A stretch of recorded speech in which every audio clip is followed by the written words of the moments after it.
be with you for the coverage. Stay with us after the break here on FS1.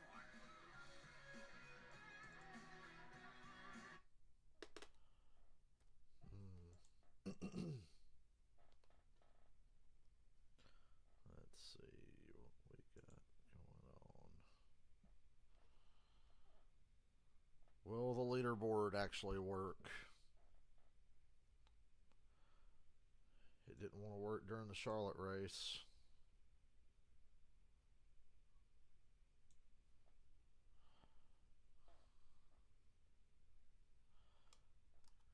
Maybe the NASCAR.com gods will smile upon me today.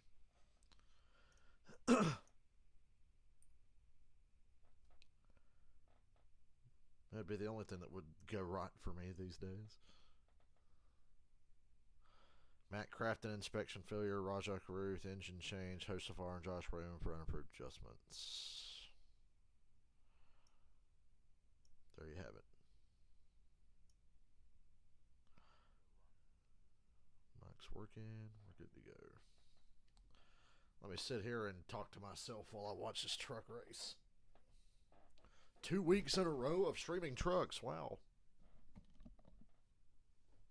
To be fair, it would be 3 weeks in a row, but I wasn't at home during the Truck Series North Wilkesboro race. But we're here nonetheless.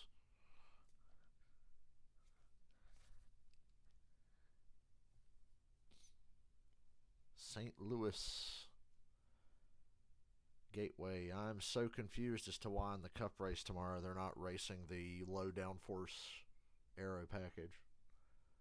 Why wouldn't they do? Why do they have to make it like, oh, it has to be a mile or under and Gateway slightly over a mile? I'm like, dude, just put the fucking low downforce package on there. Same for Bristol. Why the fuck are they not doing that for Bristol? Anyway, doesn't fucking matter.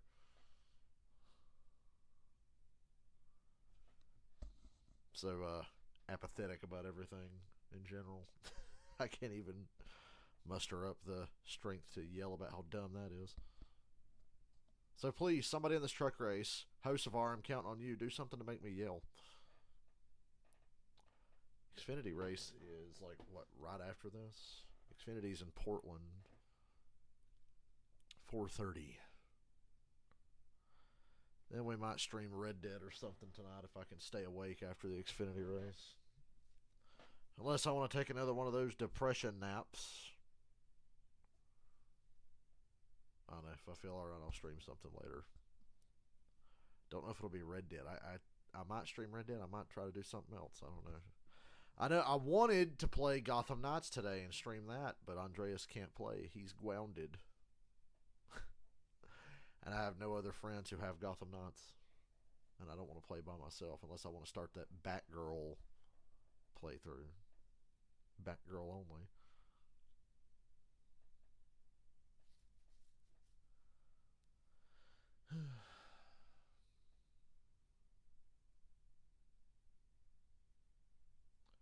It's crazy how Gateway was on the verge of just being gone completely, and now it's like, oh, we got a cup race and everything.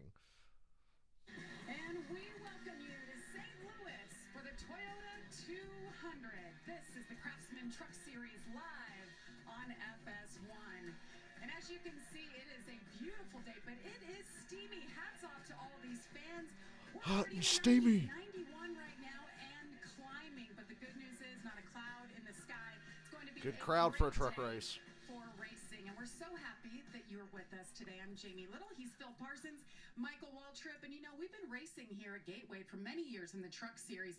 It's a 1.25 mile track. So what challenges Flat does Darlington. that present to the drivers? Just how unique the layout is. You go down into turn one, we're talking about a sharp turn with a lot of banking, and that banking can help you run up the hill a little bit if you need to, and run off of turn two with a lot of lot of seats there too. To kind of a shitty spotter stand, from what I understand. I'm not a spotter, but I do listen to Door Bumper Clear for some reason, and they were complaining about the spotter stand. Gears all day long. You mentioned the heat. It's going to be over 125 degrees inside of these trucks. These truck racers today really have a challenge in staying focused, hitting all those those shifts properly and getting a victory. That's what it's all about. Man, Phil, it's been a great season. Why's Mikey elbowing him? News this week. Just Get Chris Myers up there so Mikey can get all grabby. Corey Heim is under the weather, and it was announced that he would not be able to run this race. Jesse Love, our ARCA point leader. Later today in the Xfinity race, we got to deal with the stupid standalone race pit stop rules.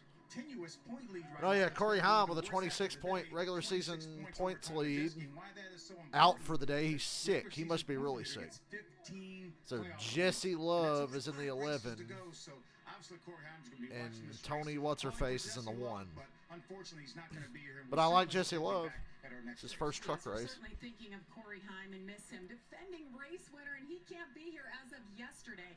So Corey Heim is one of 9 different winners through 11 Corey Heim's races okay. He's having a really good year. Be ashamed to lose that regular season championship bonus for the playoffs just because he got sick. There's about, what, 3 weeks before the next truck race, though, so they're good. He'll be better by then. Anybody else thinks that pit wall on the front stretch needs a safer barrier? Especially considering the Cup cars now.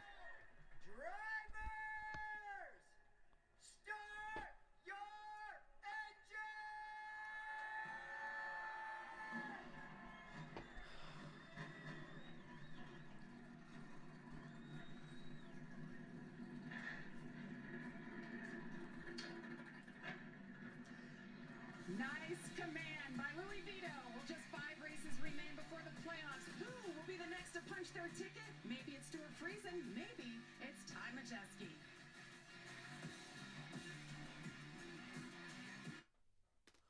I bet it's not Friesen. In before he wins. You know me, I'm the jinx. If I say you're not going to do well, you'll do well.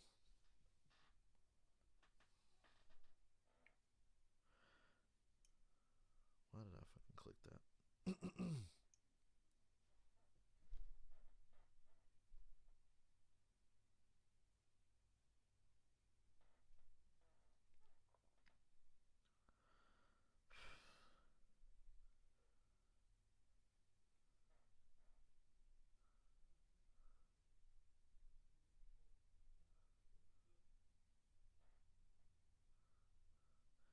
You guys notice that Carson Hocevar in the 7 out-qualified Corey LaJoie, who's driving Chase Elliott's 9 car.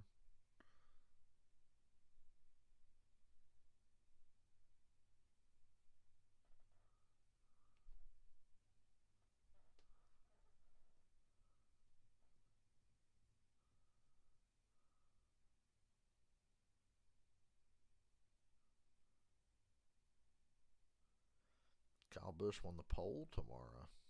Just read that. I don't fucking watch qualifying ever because qualifying quit being fun when they started piling downforce on the cars and sucking horsepower out. So qualifying's not even worth watching anymore. But I see Kyle Busch got the pole. Last time I enjoyed qualifying was like 2014. Probably 2013, actually. Go back and watch Fall Charlotte 2013 qualifying.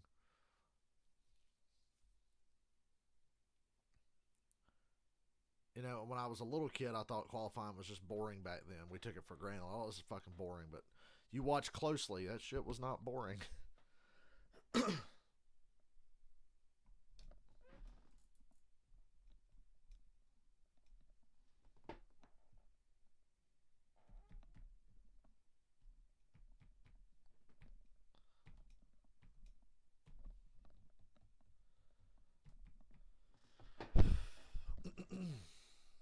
Four people here. Talk to me. I'm bored. Help. I'm bored and depressed. I need social interaction. Without having to leave my house. That's the most important thing. I don't want to leave my house, but I want to have social interaction. Here we go. Shut up, Mikey.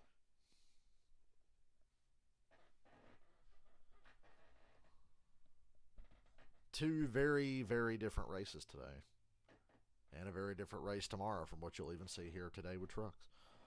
I think, even though it's going to be on the same racetrack.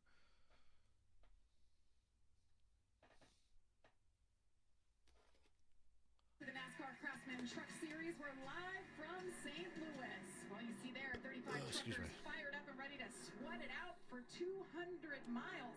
So let's take a look now at our Toyota starting grid. I mentioned Ty Majeski on the pole for the first time this season alongside Tom Majeski's done everything but win this season. Christianekas, that's one driver to watch today in the number 19. And Carson Hocevar, you see on the bottom, to the rear. He'll slip back for unapproved adjustments.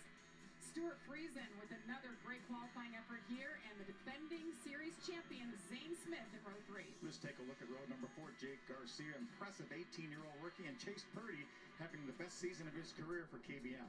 Back in row 5, Nick Sanchez, oh so close to winning that race at Texas a few months ago, and Grant Finger already a winner this year. And how about Bailey Curry? Always does a great job with the opportunities he gets for Nice Motorsports, and Tyler Ankrum in the 16 truck. Check out the Gray brothers, Taylor and Tanner, back on row 7. My God, Taylor and Tanner are starting next to each other. Row 8 consists of Matty D and Dean Thompson. I wonder how hot is it? Did they already say what temperature it is outside? It looks hot. Actually, I heard it's supposed to be brutal. I remember last week at Charlotte, it was like 65 degrees and cloudy. They're like, oh, Gateway's going to be brutal. Great job in qualifying, and I think that she's going to have a great race today as well. Tony out-qualified Haley Deegan. The 18-year-old. He was already planning on making And Haley's driving a Thor Sport truck. Here, but he's actually slipped over to the 11 truck to fill in for Corey Heim. Take a look at Jesse Love and what he's done in his young career. Started racing at a very young age from Menlo Park, California. That's the Northern California area. A two-time ARCA West Series champion. Certainly knows how to find his way to victory. Wow, a two-time ARCA champion. Incredible. Two-time in the ARCA Menards Series, and he's Won that already boring won Talladega 3 race. Races, so certainly deserving of this opportunity in the truck series. So what do you think, Phil? Should we dial him up? I think we're going to let him test pit road speed. Maybe we'll try to do that after that. We don't want. Why do they always try to dial them up when they're trying to get ready to check pit road So speed? many things that he has to go through for the It's first become a time, recurring including these live problem. competitive stops here today. A lot of voices in his head. New crew chief Scott Cipodelli. And plus a lot to take in. Do everything, right? Yeah, you've got to just you spend the first half of this race absorbing everything around you, making sure you don't make any mistakes. Learn with. It's a tough racetrack to have your first race on. That's what's important. What he's doing right now is concentrate on his tack. His tack will have lights, and they'll say, okay, 4,000 RPM, second gear, whatever. Let's see if we can maybe just wait a little bit till he gets down to into pit road. He just went by the start-finish line, but what an amazing job. You talked about what he's done this year in the ARCA Menards Series, 3 wins in a row. A couple of weeks he'll go for win number 4 in a row at Berlin, which is right in his wheelhouse. A great short track racer, but has proven now that he can race on the mile and a half and the super speedways. I think he's off pit road now. We can chat with him. Hey, Jesse Love, Phil Parsons, Michael Waltrip, and Jamie Little in the Fox booth. You got a copy? Well, buddy, this is, I know you were planning on running this race, but just a couple days ago, some big changes, and you jumped in that 11 truck. Tell us about your first experiences in a truck here at Big Gateway.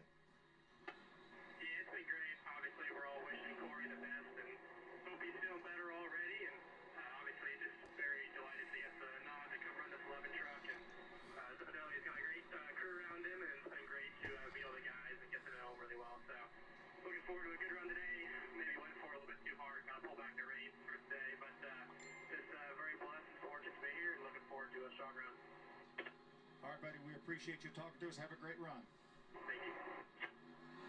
And we'll have 2 pit reporters covering all the action today, Miss Heather DeVoe and Regan Smith. Good afternoon, Regan.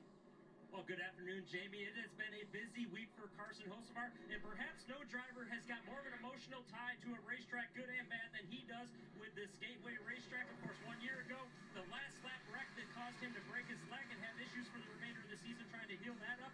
This year, though, he gets a call earlier this week that he will make his Cup debut at this racetrack. After the emotions earlier today, he was scheduled to start 4th. Found out that they had a fuel pump issue. They had to repair on that truck. He will go to the back today, looking to improve on a career best 8th place finish at this track. Said we made a lot of significant changes to this truck to try and get better than we were last year. Heather DeVoe? What time are you going to work? Or are you already at work? On your side coming into a race like today, and Ben Rhodes has just that coming off of his victory at Charlotte last week. But there has been a change within the team. Crew chief Jared Prince has been moved to the 88 of Yeah, they swapped crew chiefs on Rhodes and Crafton. Brian Ross has the week after Rhodes won Charlotte. Because poor washed-up Matt Crafton needs help, I guess. I bet you Matt Crafton doesn't run any better.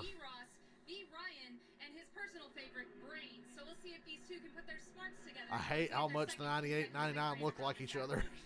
Okay, so Majeski has a red roof. Rhodes has a black roof. That's a good thing to remember. Let's take a look at our race analysis. 160 laps on this mile and a quarter track, 200 miles. You see this first two stages are relatively short. Are you ready for racing at Flat Darlington? Some strategy because the tires aren't falling off that much in about 90 laps. Tire fall off's not that good here for some reason. Race number 12 in the Craftsman Truck Series Championship. Green flag is in the air. Ty Majeski, Ben Rhodes, side by side. The teammates. And now I have to endure Jamie Little for 160 laps. Got a lot of pressure from behind, but good start. Good clean start here. Well, all the way up until you get to about 10th place. Ooh, the hell was that? Oh, a lot of big drafts and blocking going on down the backstretch. Friesen loses the nose a little bit. Caution. Caution out, lap number 1. As Fox desperately tries to figure it out. We can see what the caution is for. The 32, Brett Holmes. The 32. That's Wow, his shit is all tore up. Damn. Clay Greenfield as well. Big damage to Clay's truck. Brand new team for Clay this week. Not Holmes' truck, but the other truck that was in the wreck. It's all tore up. They got together off of turn 2. Brett's able to drive away, but I think that 95 truck is done. Clay started back in the 31st spot. Brett Holmes started up at 20. Michael, I might have a lot of time off soon. I have to think maybe something went wrong with Holmes, and then Clay came along and couldn't avoid it. See the right front damage on that number. I'm so unhappy at my job. For no reason, I'm just unhappy. Heather, what are you hearing? Well, hearing Clay on the radio right now, he said he thinks that the battery became disconnected during this incident, so he's not able to refire the truck. So right now they're making a decision on whether or not they need to bring him down on the hook. But tough break here for a brand new team in this series.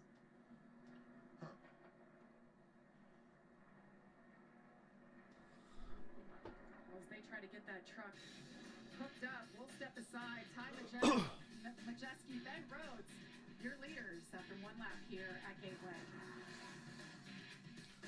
See, I'm stuck in a quandary. I don't want to be at my current job anymore. I just want to go home and take a break. But I don't want to go home and take a break without knowing I have another job. But you can't do that because if you get hired, they're going to want you to start right away. So it's like I'm kind of stuck here. I just want to break and then go back to work and do something else. But I'm not going to be able to bring myself to leave my job. They're going to have to fire me. And they're not going to fire me. I don't know what it would take to get fired. I am acting like a complete asshole in the store now, though. So self-sabotage.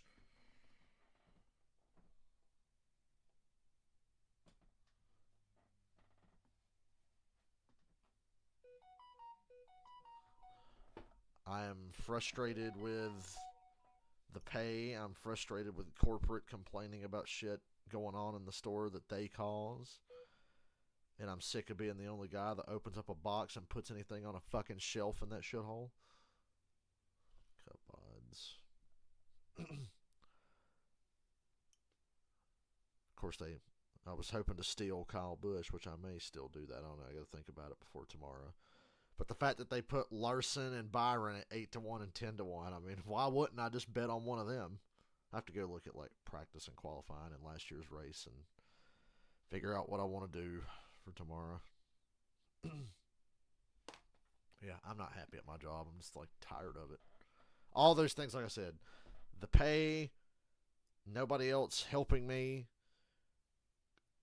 The corporate's already complaining, and we literally just had a remodel. And I am just fucking bored and tired. So bored and so fucking tired, I don't want to be there. I think I've just finally crossed the threshold of like, I'm tired of this. Don't want to do it. Even though there's literally nothing has really changed for me there. I'm just tired of it.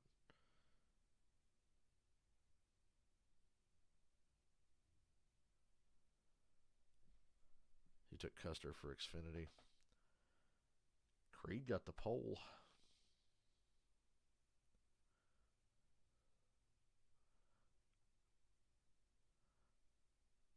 I didn't see after the... Okay, so, I was at Charlotte Monday, and they made it, almost 50 laps in the Xfinity race, and then they had to stop it and do the Cup race. I did not stay for the Xfinity race after the Cup race because I had to work the next day. I was fucking tired. Wow, Fox, what a great replay angle there. You see those two blurry dots way back there? I think that's where the wreck happened.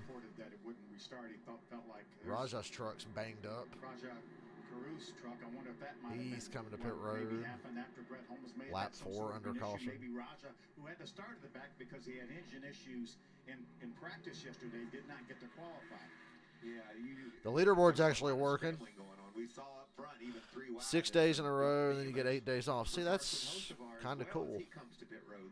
Something got jumbled up back there, and guys just couldn't get around it without contact. See, I'm trapped. I don't know what I want to do.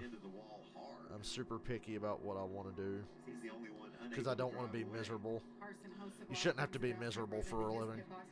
No matter where you are in life, you shouldn't have to be miserable for working. Working should be something you can at least tolerate. And until recently, I've been able to tolerate Dollar General. I've always said I don't love it. I can tolerate it, though. It's not that bad. I'm just so fucking bored now. And I'm tired. I'm the only guy there that physically gets tired.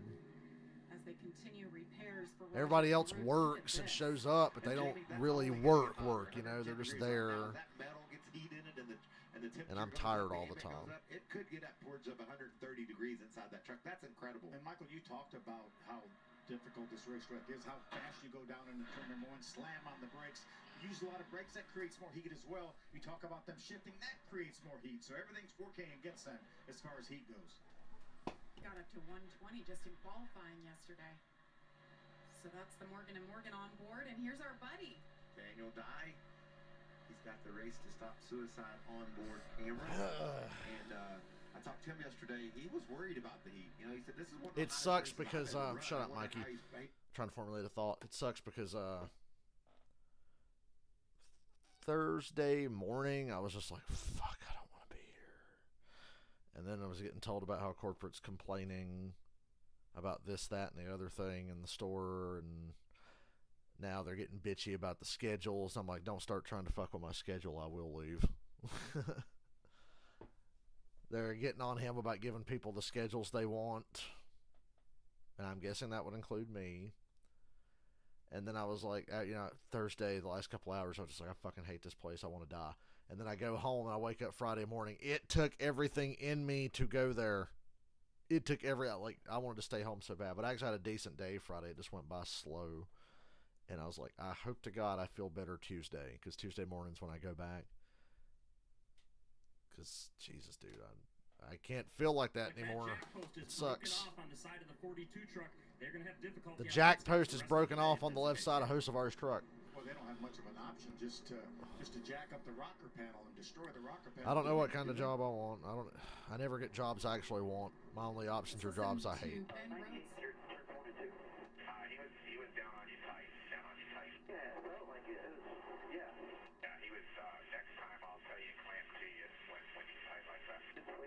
Taking off the air off my door. I had to come out of the throttle multiple times. Yeah, that's why he did it. Yeah, that's why he's leading. Because he's squeezing, but he's his teammate, and he's like, it's the first darn lap. Don't be squeezing me down. How long does this caution have to be? All right, we got the one to go. We're on lap 7. We got the one to go. He clamped down on you. He was right on your door. That'll happen as the race goes on more and more, but you kind of like to have a break or two here early with that side force stuff.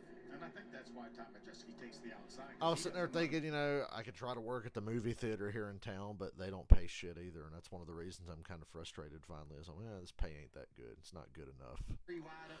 For as good as I am, it's not good enough. Unfortunately, we only made it a half a lap, and now we've been under caution for about 6.5 laps. So. Yeah, Hocevar's in the Cup race, driving the 7 car, and he out-qualified Corey LaJoie, who's driving the 9 car. So, yeah, sit on that and rotate.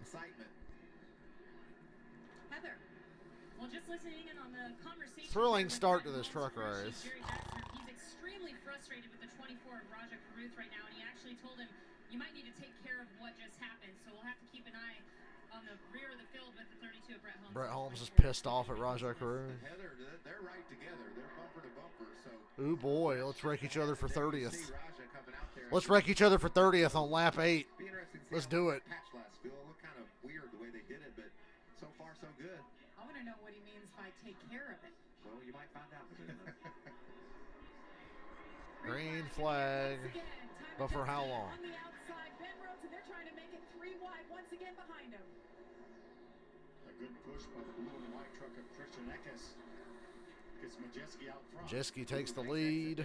Rhodes to get ahead of Eckes. Can he swing up, or will Eckes use the momentum on the high side Eckes to get is back there? on the outside of Rhodes for second. Eckes Clears him from the outside into turn 3. Down to turn 3. Zane Smith sneaking his nose in there. 3 wide, further back, stacking up. Our green flag lap has been completed. 3 wide back there. Look at First one of the day. yellow truck. He was up about 10 positions on that first lap. Yeah, he didn't get to qualify as we go 3 wide into 1. That just sounds scary to me. 51. Wow, he went really wide back there. Cut away from it. Go ahead. Eckes taking the lead. Christian Eckes. This number 19 Napa truck was the fastest in the long run yesterday. Or Kenny. That's what the talk in the garage area was this morning. That those two. Nope, gets a little loose, and 98's going to take it back, and now Rhodes just his inside. Sorts out quickly to 2 wide. 2 green flag laps. Onto it. I'm impressed with Zane Smith and that seafoam. Eckes a little taut in turn 1. He was loose in 3 and 4, got taut in 1. Thought Zane Smith was going to get into the back of him there. Solid truck early on here, right behind Zane Smith. The red I like this top 5. That's a pretty damn good top 5. Top 6, I mean. His end finger's 6th. 23. Log jam here in the back. Behind him. There's our 2 players. Osavar's struggling. Truck on the outside. He's stuck behind his teammate. Now he's going to pull out. That's Lawless Allen, the 45. Long way to go here, though. 160 laps at this racetrack is a lot of laps. We just are always side by side in the truck series. That's the normal day's work.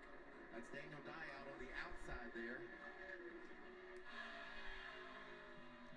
There's a good onboard shot from Daniel. Rackley truck of Matt DiBenedetto. Jesse Love to Daniel Dye. Daniel Dye. This is the battle for 16th.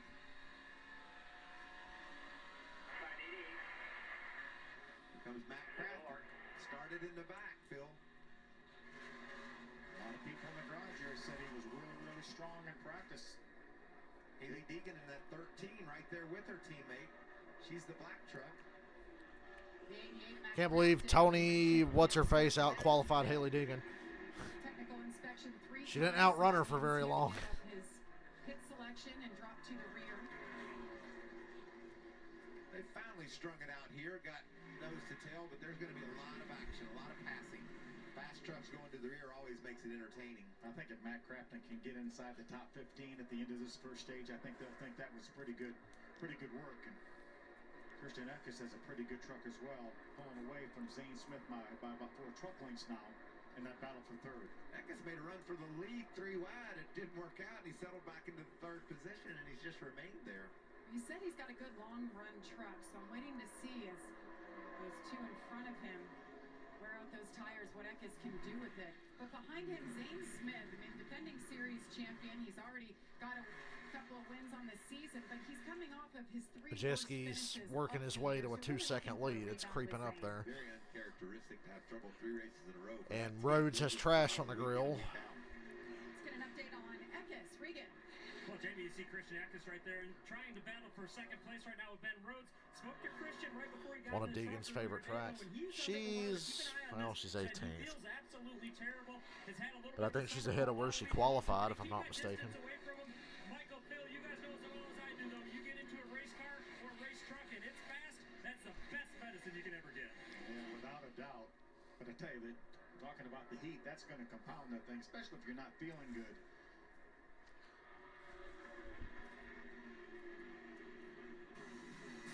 20 to go in stage 1. 16 here. Ty Majeski has led all of them.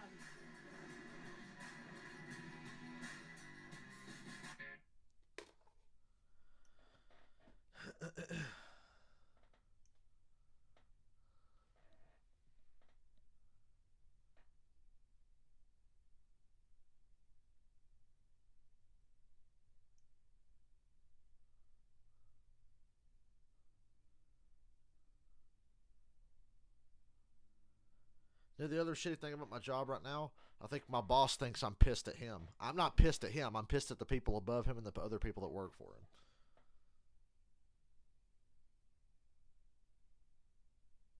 But I get bad vibes in that place now.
Well, 10 more minutes till you have to go to work. Man. I wish I could job hunt live on stream right now. Bring up Indeed and be like, what's going on here? Oh, fuck.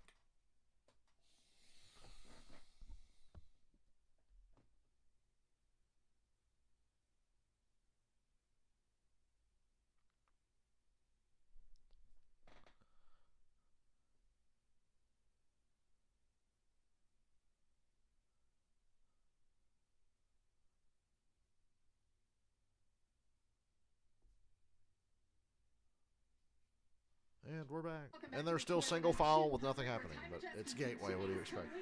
And Ty Majeski has now led more laps today than all 11 races of 2023 combined. So what 2.5 second lead for Majeski.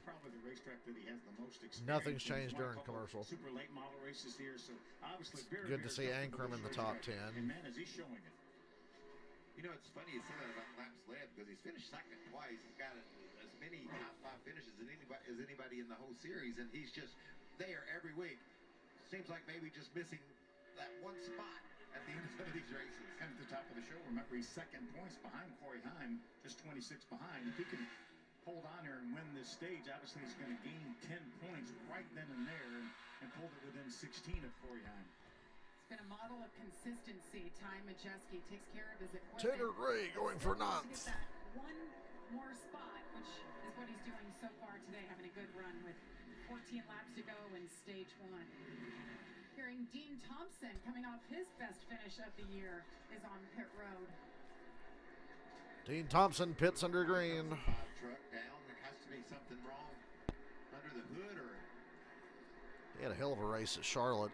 He was running 12th at the time.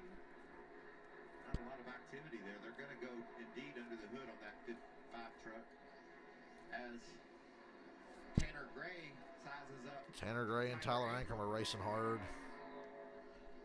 Heather. Well, Dean Thompson telling his team right now that he has lost all oil pressure on that 5. No oil pressure for the 5. That he lost everything, so they're going to send the Ilmore guys over to that pit box right now. 1 of 5 Tricon garage drivers, and I know when you see a truck like this, one of your teammates come down the pit road, it gets your attention. They want to know what's happening under that hood. Yeah, and you, as a driver, you want to think, well, maybe the gauge is bad or whatever, but you can't take a chance because obviously it would be catastrophic if you lost oil pressure at speed. In racing rule, we just Yeah, Michael, I'll talk to you later. I'll just be here talking to myself. And now he's on pit road with Troll. That's just the ups and downs of this sport that we all love so much. So Tanner Gray has settled that battle for the 9th spot over Tyler Ankrum. Got a fast truck today. Lost Boys on that truck. Tanner having a great year right now. He's in the top 10. He's above the cut line in our playoff standing. Started out that year with that career best of 2nd at Daytona. 3 races here at Gateway, so he's got the experience. Looked pretty good yesterday. Wow, there we go. It's climbing. Hacker. Yeah. It's going to get to 130, I think. And that's real. That's legit. I mean, that's not inflated whatsoever. That's exactly what. Well, that makes me think it's fake. right No, I'm kidding. I know it's hot in Just there. remember, he's got a helmet, fireproof underwear. I mean, there's more temperature in that body than just what's in that truck. Christian Eckes running 3rd in the 19. We know he's under the weather, Regan, but does he have more issues? 3.5-second lead for Majeski.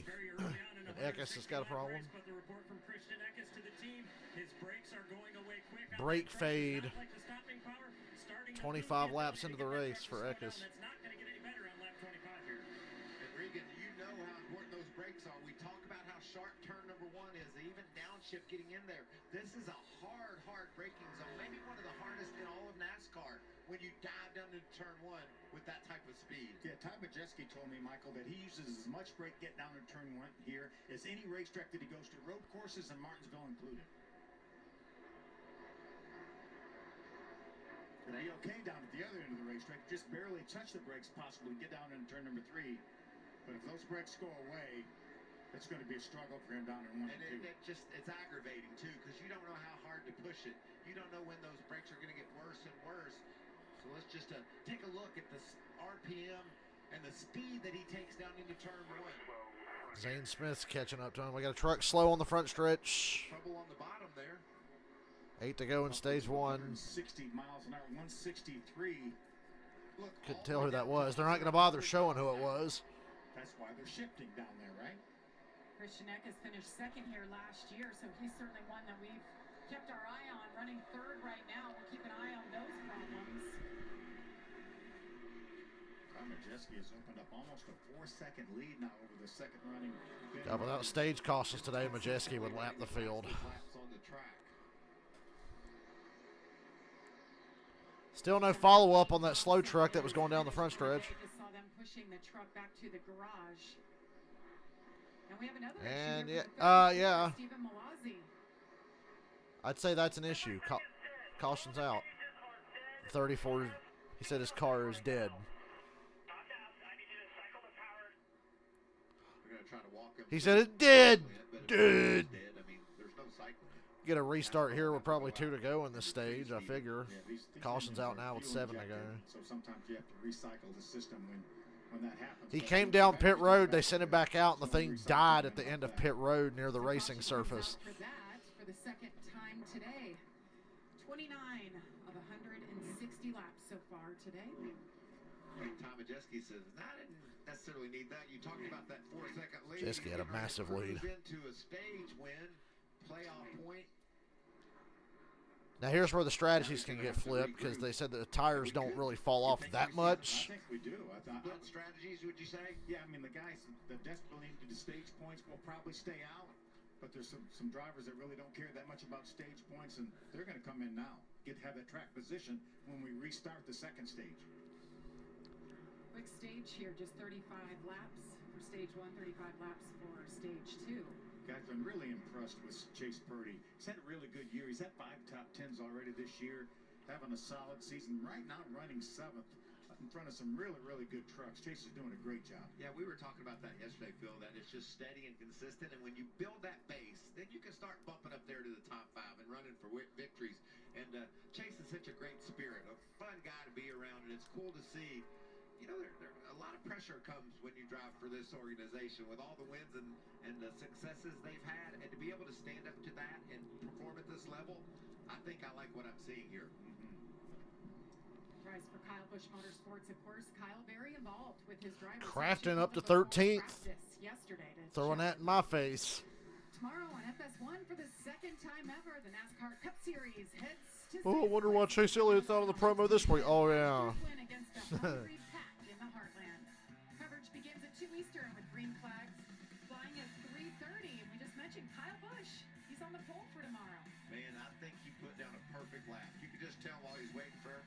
finish up. Smiling, Have a big, joking. he said, you know, that's when you say, if you get some of that, you can have it. Go ahead. You Because deserve it. I did my job. He said, they asked him how it stuck. He said, I made it stick. No, wait a minute. The team did. We all did.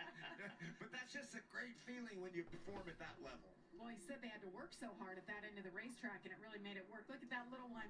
Ryan Blaney had. She's got to be happy seeing her driver win on Monday, and Penske looks really strong for tomorrow. Taking NASCAR this long to get one truck off the damn track, and they can't open pit road this time either.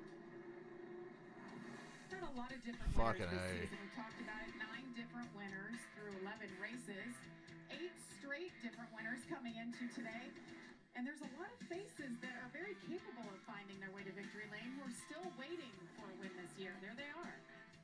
Look at that picture of Majewski they're using. Chase Purdy on that list. Chase right now running in the 7th spot. Really So they'll use actual pictures for the lower series, but not Cup. Majewski's going to win any race now for sure.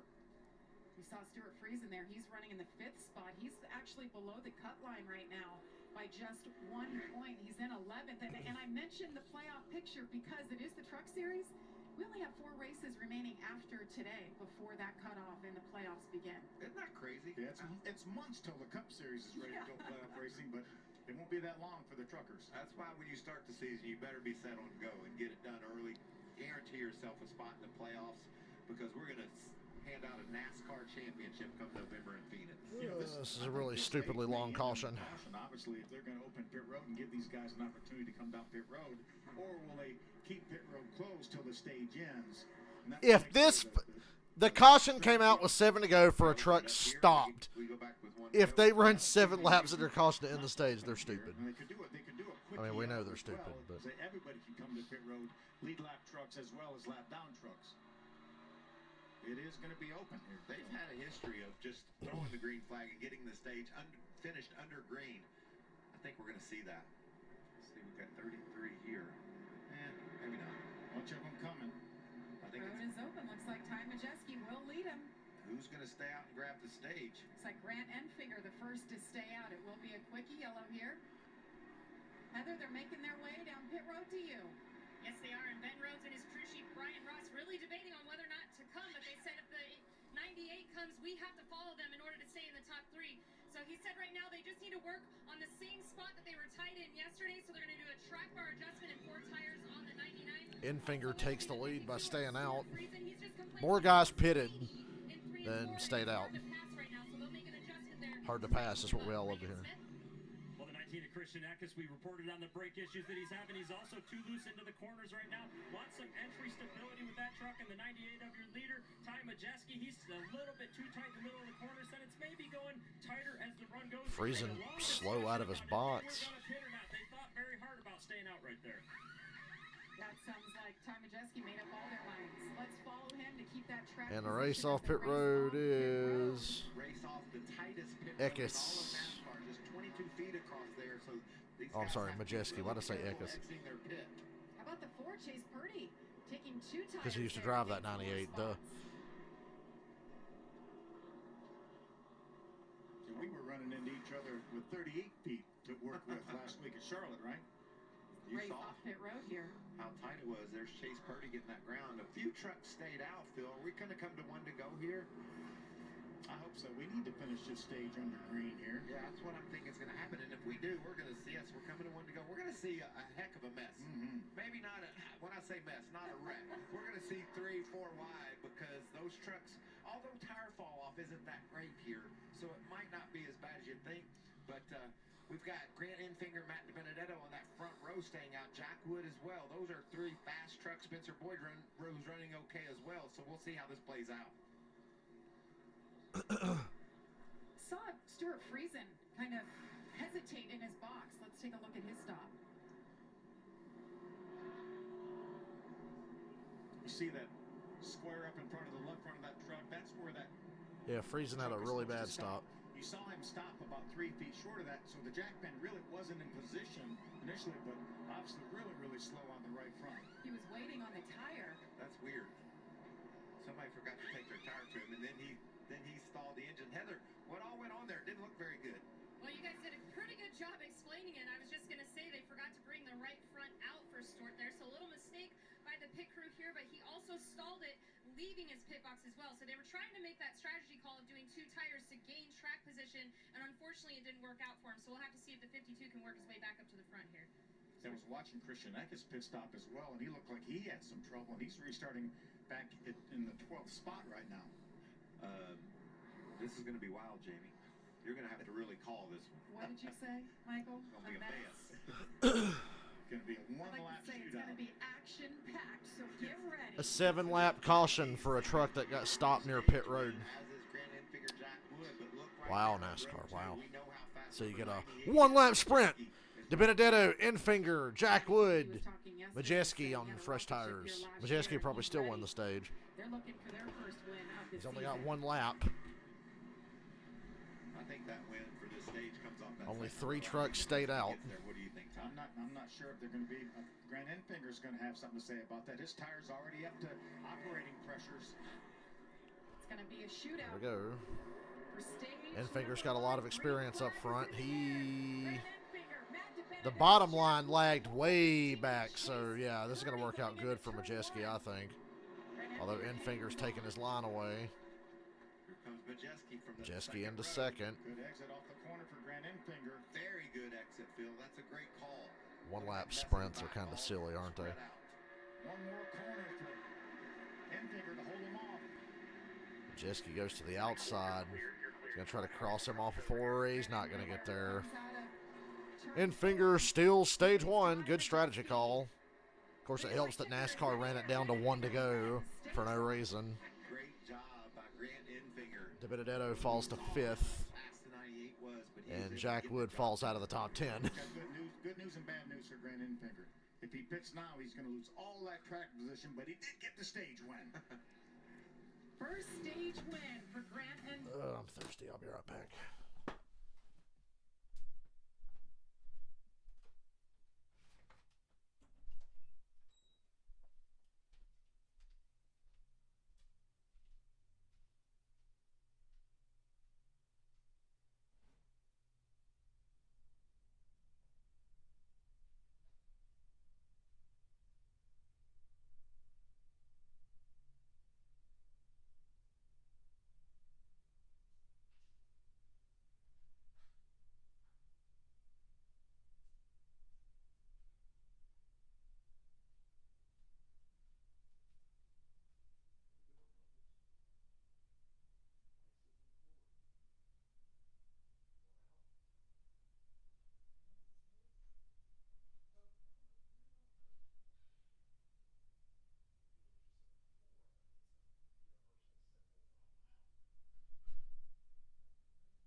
I know I've said it over and over. I really don't like stage cautions at all, but especially in trucks. There is no flow to these races whatsoever. The stages are too short. There's too many cautions. The truck series will give you cautions. You don't need to schedule cautions in this series. Shouldn't in any series, but you really shouldn't in trucks. They'll give you plenty.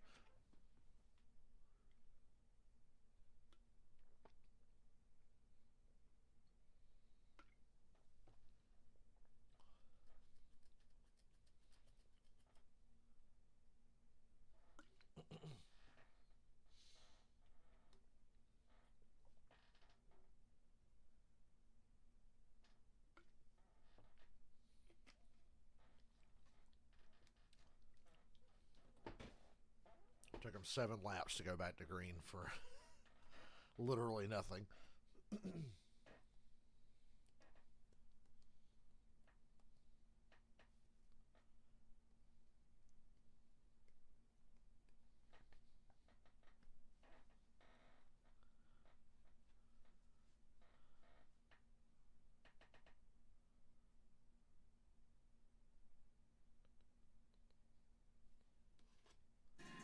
Welcome back to St. Louis.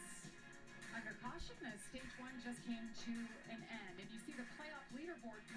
you today's race. Things are heating up here. Yeah, only 5 to go, including this one. Just 7 points for Tanner Gray in ninth. Matt DiBenedetto just a slim 1-point margin over Stuart Friesen. And don't count out Nick Sanchez. And we talked about Chase Purdy and how good he's been this year. All right, you said the good news for Grant Enfinger. He got his first stage win of the season. Bad news is you're going to have to give up all that track position. It's coming your way. And that's a lot of track Matt position. DiBenedetto comes in from the 5th position. I just checked with his crew chief, Chad Kendrick, and he said, we're not bad, especially in clean air. Otherwise, we're just a little tight. But he really wants to get Matt track position here. And then for the 23 of Grant Enfinger, that's his first stage win in quite a while. But right now, he's having an issue with the left front splitter hitting the ground coming out of 4. So they're going to work on the truck to get that front lifted up just a little bit. Regan?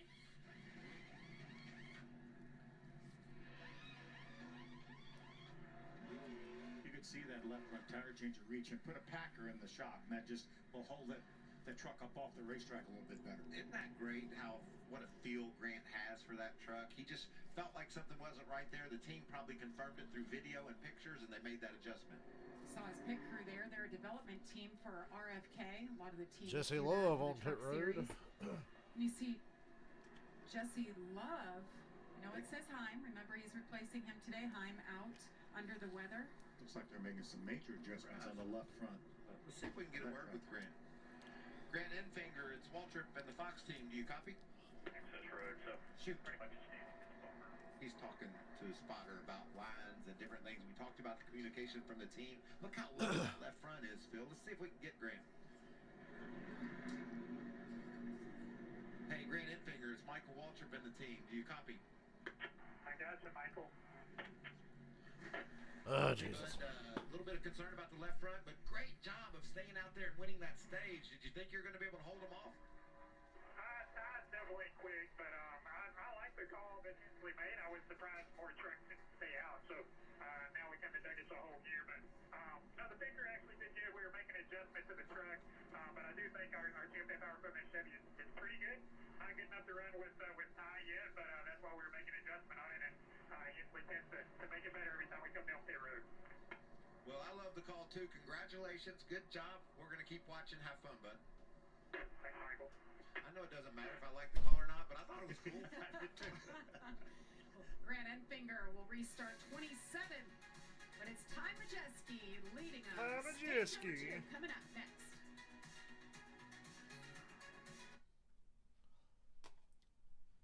We had one unnecessarily long caution and then another.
Oh, yeah. I don't know why I just unmuted a commercial, but something else I forgot to mention earlier about my job. They're back to pushing the whole, hey, 2 days a week, you guys have got to come in at 6 in the morning. And I'm just like, you want to go fuck yourself real quick? like, really? You want to just fucking die? Come in at 6. I ought to just flat out fucking refuse to do it. And then just be like, oh, I forgot, my bad. Come in at 8.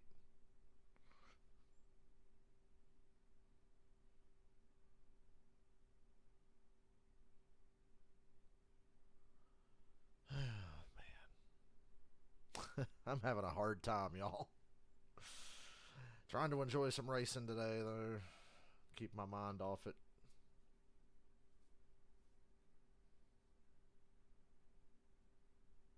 Ooh, it's a sprint car commercial.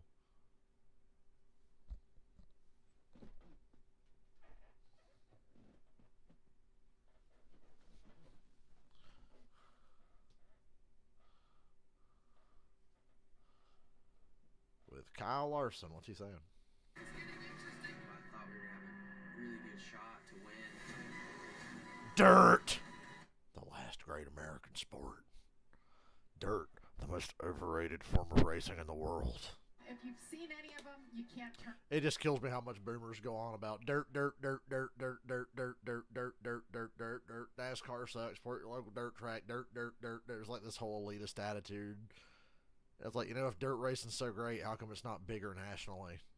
But if you watch this series and you Dirt's see fun, don't get me wrong, you but realize he is one of the greatest there's a reason drivers it's of our not that big. generation. He's going to add a little bit more It's to his resume next year. NASCAR and auto racing in general is a niche sport, and dirt is a niche of a niche. Pretty incredible. It's a great series. You can catch it on FS1.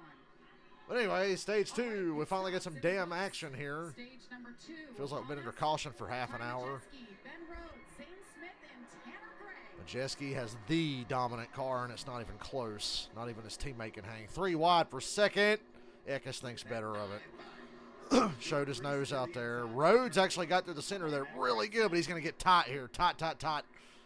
Majeski's taking the lead. Eckes pulls up in line behind Zane Smith, and they're going to train by Rhodes down the back. He falls to 4th. Battle for 7th right now. Zane Smith to 2nd. Purdy looked down on the inside of Crafton, squeezed him out. Look at Friesen Zane recovering from a running bad that pit higher stop. line. He's back in the top Can he 5. make that work? We saw that higher line work last year. We haven't seen Zane any Smith people looks up there like he connecting at the much. end of stage 1, his truck was really coming in. He was catching Eckes. Oh, and he puts the bumper to Majeski. Wow. Battle for the lead right here. Don't hook him. Eckes is Don't hook him now. Side by side they go. Got him Zane loose. Smith wants to lead. Eckes going to push Zane Smith to the lead. A bump draft down the back. Shoves him off in the corner. Turn 3. Now we're fucking talking. Ooh, Eckes gets loose. That lead up. Eckes gets loose, and Rhodes drives straight through him. Well, he hit him, and then he lifted. He could have drove straight through him. He looked like he was going to. He hit him. Zane Smith. Now we're fucking having fun. Lead for the first time today. Quick, throw some more really long cautions. To the inside in the side-by-side battle for 4th. Friesen 4th. Where'd all this passing come from? Spots there on that restart. How about Hocevar? That's Hocevar. How about Othmar? Inside of Tanner Gray. Hocevar going for the weekend sweep. Came down pit road and made some adjustments to his truck. Nick Sanchez in that too. Talk about a win waiting to happen. Majeski back to Zane Smith. He's going to get the lead here. He's back to his quarter panel. 98's really stout. Majeski's going to rally back and grab the lead. Majeski takes the lead back. Textbook pass that Good was. clean Just get the pass. throttle a little bit quicker. Up off of turn 4. Get your Something's going to momentum happen, have to happen to Truck Majeski for somebody and else to lead it win down this. into turn number 1. Battle for 7th here with Tanner Gray. And Nick Sanchez, we know he has fast trucks every single And Finger week. coming from the back after stealing stage 1. He's 3 wide with Deegan and Rajah. Really believes in this kid. Crafton trying to get under Tanner Gray for 8th. Crafton moving forward, having a good day. Crew chief swaps working. That's the spot that Grant Enfinger in the So far, so good. right now, racing alongside Haley Deegan down into turn 1. We saw that light blue truck. That's Rajah Caruth. Also started at the back. He was on the very outside. He was actually in the 3rd lane and emerged off of turn 4 ahead of those other 2 trucks. Well, he also had some damage in that first lap crash. Taped the nose up. Chase Purdy and a 4 still up there. This is the battle for 9th. Brett Holmes is in that. Guys are really starting to Pleased with get on each other's left rears, get them loose. They're racing a lot harder now. Jake Garcia moves underneath Haley Deegan. Jack Wood looking 3 wide. Another short stage here, just 35. Oh, Purdy puts the bumper to Tanner Gray. Slide contact, I think. There's a block on the 17 Yeah, Jamie, just to update what was going on with that of Taylor truck, Gray, having who issues shoots with through, the passes them truck both. was overheating. 3 wide They through the had to middle, down the take back. time right there to try and fix that radiator fan. Check with Scott Zipadelli, crew chief. Fortunately, they were able to get it repaired. Oh, They won't have to worry about Tanner it the rest Gray. of the day. trying to avoid contact with the 4, almost spun out himself. They're 3 wide. What a battle. I thought they were going around. 3 wide battle. And the Gray brothers come out on top. Purdy falls back to Bailey Curry behind him. This is all for 9th place. I love it. The brothers always find their way to each other. It's like Kurt and Kyle all those years. I never did really see all that much of Daryl. You know what you love is some brotherly love. What you don't want is a brotherly shove. And if you get into one another, that can cause a little bit of uncomfort at the dinner table. Because, oh, by the way, they're teammates. Look at that big dive down into the corner for the 15 of Tanner. Look at this run. Chase Purdy's getting ready to get right here. Chase Purdy in the 4. Let's listen to him.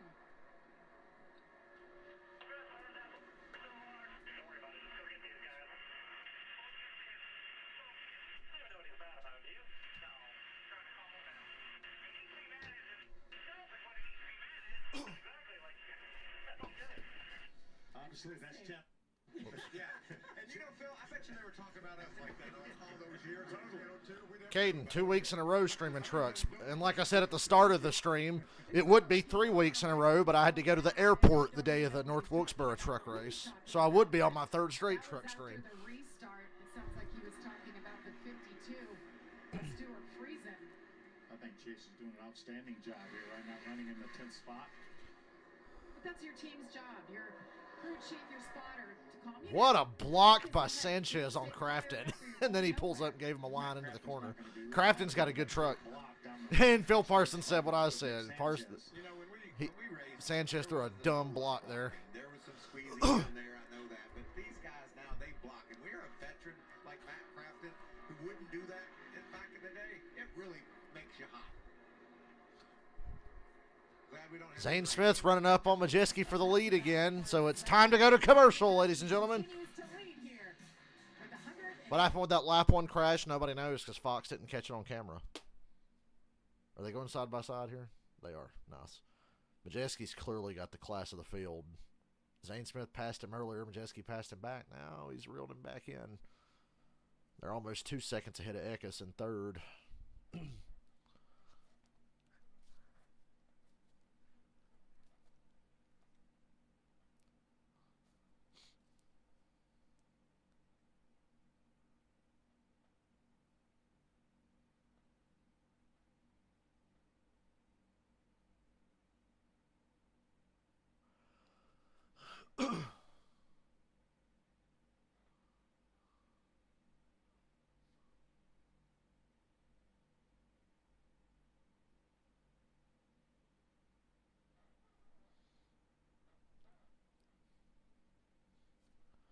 The racing's picked up here in Stage 2. It's pretty dull in Stage 1.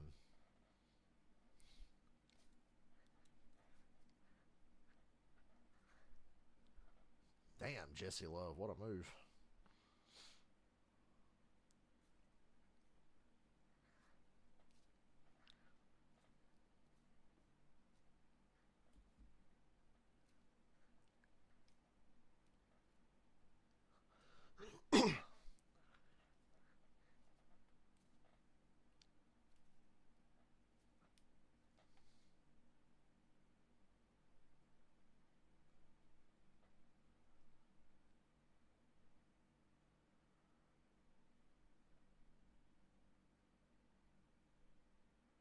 Oh, Norm Benning out there riding around, about to cause a wreck. Cup. Yep, there it goes. They were checking up to avoid Norm, and Jack Wood got turned. Caution's out. Can't believe Fox actually caught that one when it happened. They can't really blame Norm. He was trying to get out of the way. Felt 51 just got ran over. Kyle Busch is not going to be happy, but Kyle Busch is on the pole for tomorrow.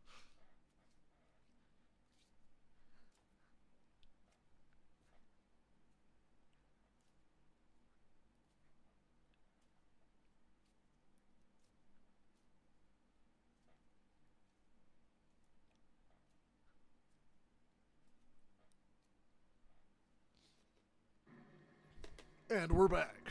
Under caution here for the 4th time at St. Louis as you see the damage to the 51. That's a lot of damage.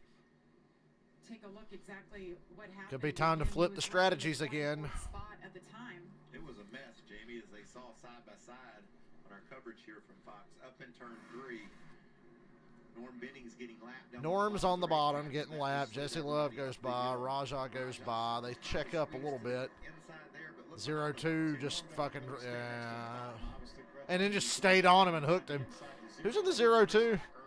Chris Stacker. You gotta use a little more common sense now. You just gotta lift there. Ain't no damn reason to be doing that. Didn't let go. Hack. Brett Holmes barely avoided that. And Norm got a little bit of damage from that. That was completely unnecessary. Hacker saw from his... And maybe listen to his throttle. Yeah, listen to Hacker's throttle. He tries to go 3 wide through the middle where there's really not a hole. He's like, lap truck.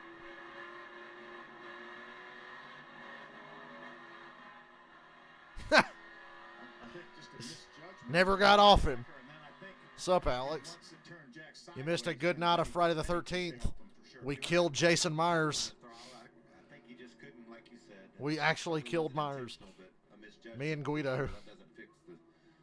Myers was part 9 Jason and killed everybody but me in like the first 5 fucking minutes, and then Guido came back as Tommy, and we threw a Hail Mary and got the job done. Do they come, Phil? Well, we were talking about it during the break, and I kind of like the idea. We know you're going to have to pit again. Obviously, with about 13 laps to go on the stage, I like pitting now and getting that track position.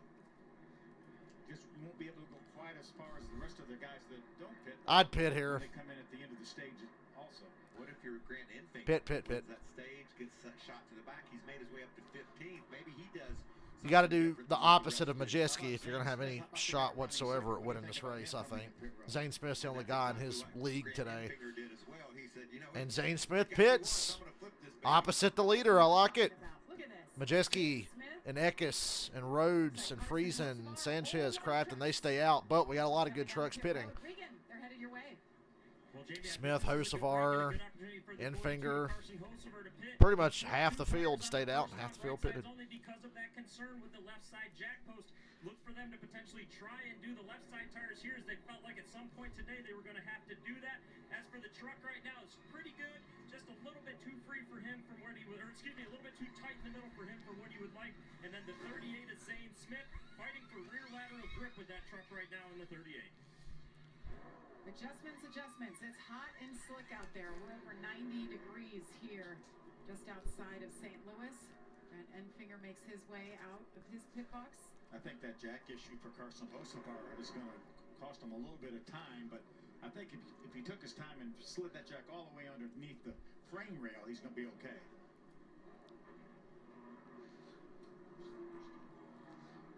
Carson Hocevar still in the pit box. We're under caution. Hocevar's jack stand is broke, so that's slowed him down on pit road all day. So his strategy of pitting here is actually a brilliant one. Probably would help him the most. Yeah, Cup driver Hocevar. Out-qualified Corey LaJoie. He's in Corey's car, and Corey's in Chase's car, and Hocevar out-qualified him by 4 spots. 7 cars getting a lot better this year.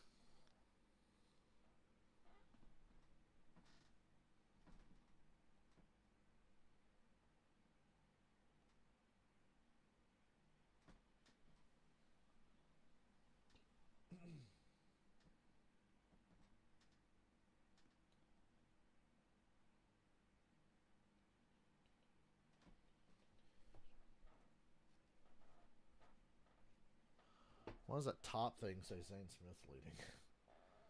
Get that off my screen, NASCAR.com, please.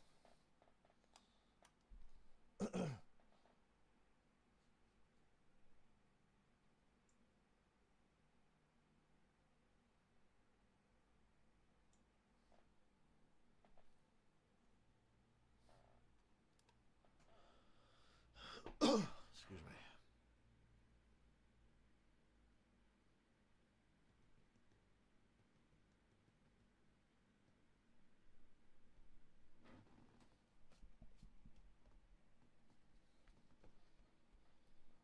Man, when the racing got really good there, I feel so much better than I felt after this week of work.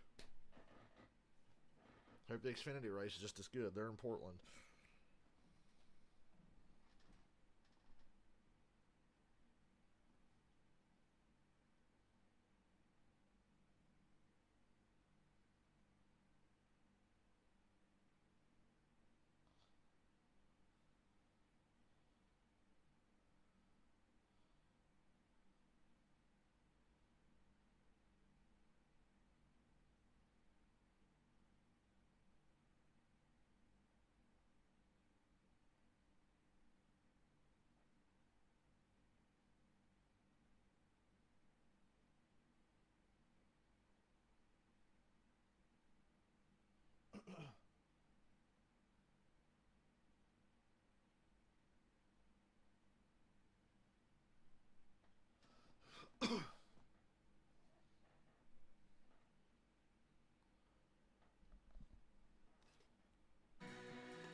I haven't been outside today, but just looking out my window, I think it's probably hotter than shit.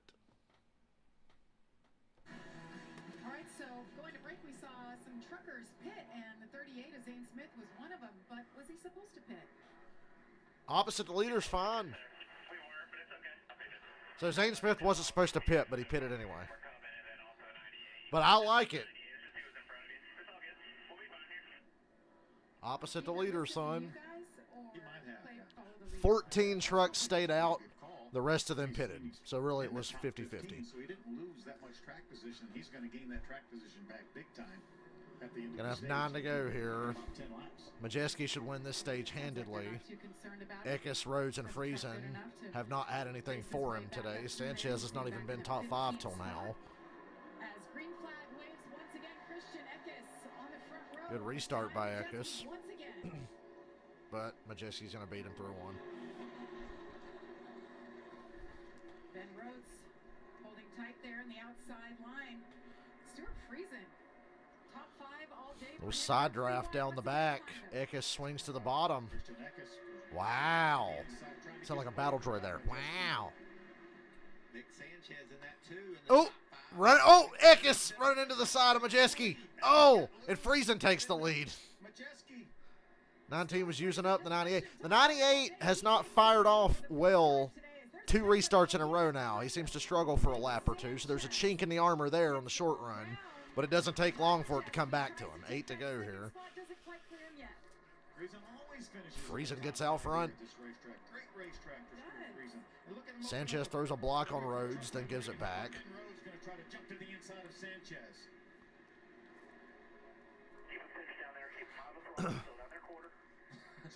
Woo! Keep him pinched, and then as soon as you pinch him too much, he gets sideways and you crash. It's a delicate balance, and here comes Grant Enfinger, 3 wide after that pit stop. Watch the 24 of Raja Karuth here on the replay. Watch out for that 51. Is he looking for the 02? Or is he coming back to pit road? Right behind him as well. That was a big save, I'll tell you. Kept it in the right direction. A lot going on here. Zane was really going to get in the right direction also. Well, that's when pitting, maybe when you weren't supposed to, can hurt you. He's back there in the mix. Daniel Dye in the top 10. What? Daniel Dye? What about the battles all over this racetrack? We said that would happen today, and it's going down. 3 wide, you can see right in the middle. Shit's going down, bro. Again, maybe 4 wide. Look how loose 6 laps to go Taylor on the Gray second is stage. from Daniel Dye's onboard. Really loose. First time today, Ty Majeski behind him. Nick Sanchez. They've made some good adjustments to this racetrack. Majeski having a hard time running back down Friesen.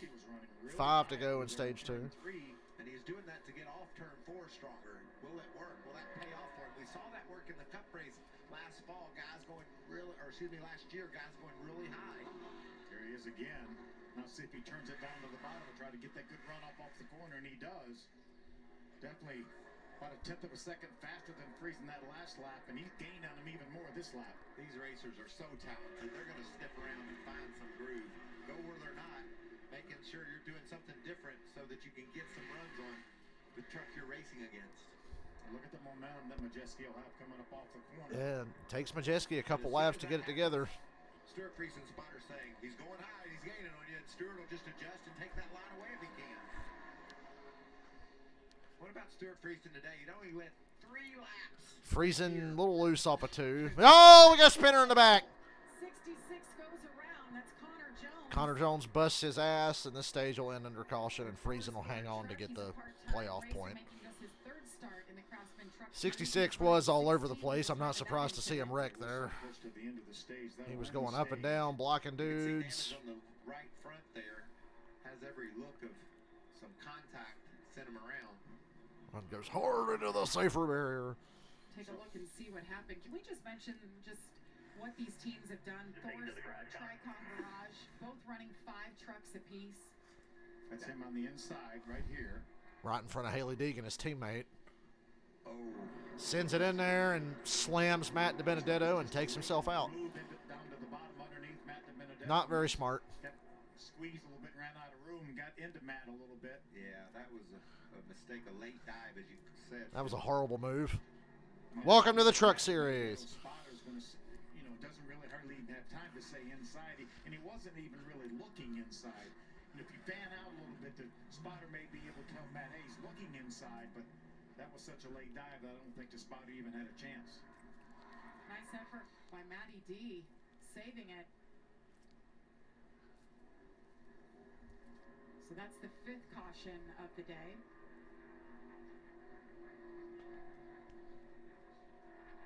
Let's look back a little further and see how Stuart Friesen took the lead right here. He's got 52 red truck on the inside. 19, Beckus is going to get loose underneath Majeski, isn't he, Michael? Yeah, and you can see how he eased it into the corner, but just couldn't hold it down as Majeski comes around the outside. The 19 truck sideways, and look at Stuart Friesen. Yes, here's an opening. Thanks, boys. Eckes was so close to wrecking Majeski and making this race really interesting.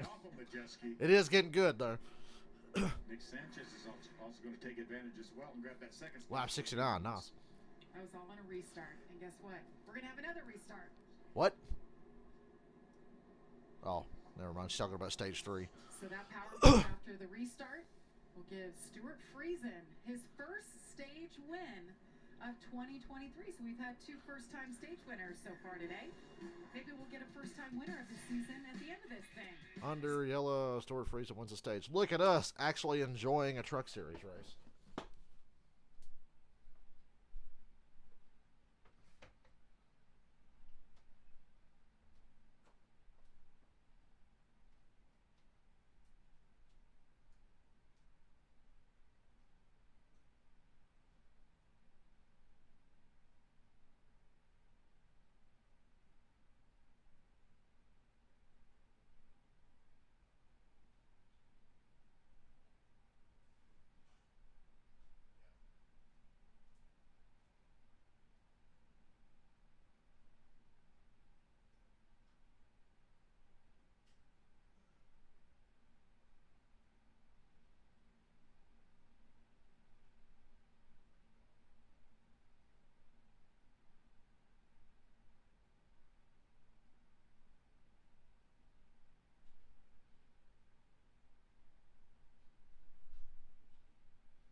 Still here, guys.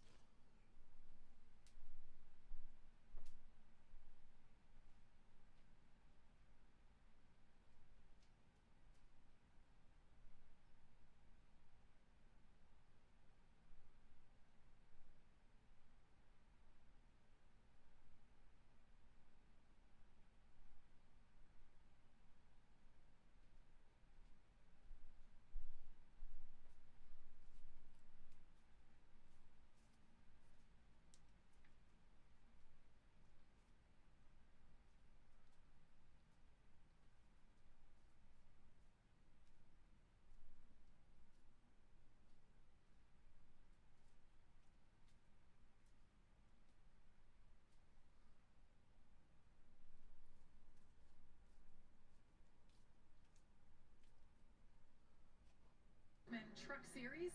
The end of stage 2 just took place. It looks like they're still working on Jack Wood's truck. We had all kinds of things happening there in the last 10 minutes.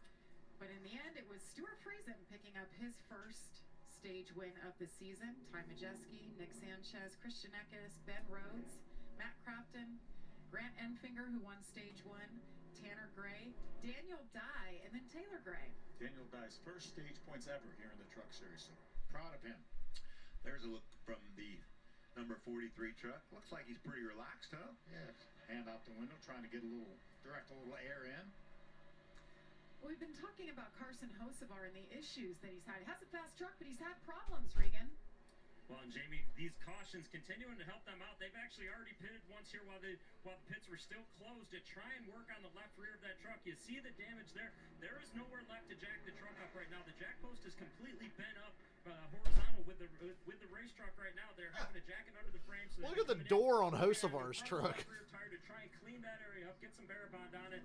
Going to be very challenging. They really did replace Chris Rock with the only guy just as bad. For them to get left sides on that truck, so he may have to do it on just right sides from here on out. And a little bit frustrating for them because they tried something completely new today, something they've never done here before in an effort to get better, not only for here, but to learn something for Phoenix later on the year if they make it to the championship 4. Regan, the problem is he missed the frame rail injected up on the rocker panel, and they have just about destroyed the side of that truck. All that damage is just from the jack. Talked about the changes, Regan, they made. This truck was fast, like he has been every week lately. Not only... Yeah, he was real fast at Charlotte and could have won me money, and then he choked because he's Carson Hocevar. Well, this kid's got talent. And by the way, He's got talent, he's just not very the smart. Cup Series making his first career start tomorrow for Spire Motorsports. He'll start 26th. He's filling in for Paul Mitchell. Solid day. Yeah. He checked every box in that cup car, too. I was watching him in practice. We did practice earlier with Mike Joy and Clint. And, you know, he's one of our guys. He's our trucker. So we keep an eye on, you know, the boys that come through here and we get to talk about. And Pit he road did a is great open. job in that whole session and qualified 26th. Good job by Carson Hocevar. Well, they're making their way. Enfinger and Daniel Dye stay out. And Ben Rhodes is going to be the first truck we're going to talk about, and he's fighting the same thing as that last stop, which is a tight race truck. So this time they're going to leave the track bar where it's at and do an air pressure adjustment to see if that helps him out. And then, of course, our stage winner, Stuart Friesen, he said he was pretty good, just a little tight, but not bad considering they only took right sides on that last stop. So no major adjustments here for the 52. Regan?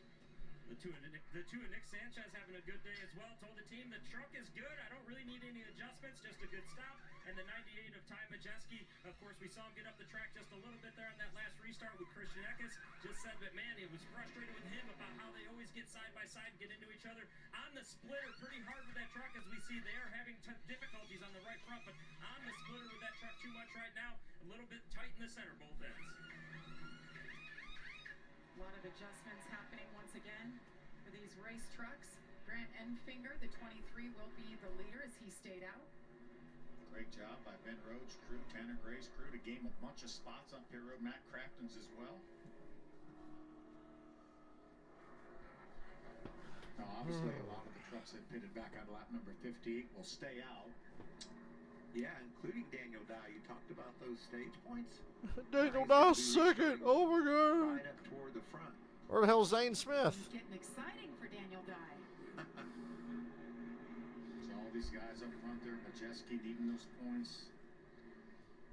Stuart Friesen needing points right there, right around the cut line. Matt Benedetto getting some points. Let's see if we can talk to our stage winner. Hey, Stuart Friesen, Phil Parsons, and Marco Walter. Jamie Little in the Fox booth. You got a copy? Yeah, I got you guys. Awesome job winning that stage. It seems like that Ferris mower truck is Depending on when the next caution falls, It's I could completely flip this race. What is it about this place you like? All of it. It's just a fun, technical racetrack. 3 and 4 reminds me a lot of 3 and 4 at Honda Speedway. You can do a couple different things, see your truck to roll through there. Our Ferris Mowers TRD Pro is definitely rolling and making some hot cuts. So boys are doing a good job. Proud of all the guys in the pits. And Yeah, Caden, Gregson fans are fucking stupid. Tell them I said so. Was that a hot cuts? Is that a bad? Chase Elliott fans are catching up to him, though.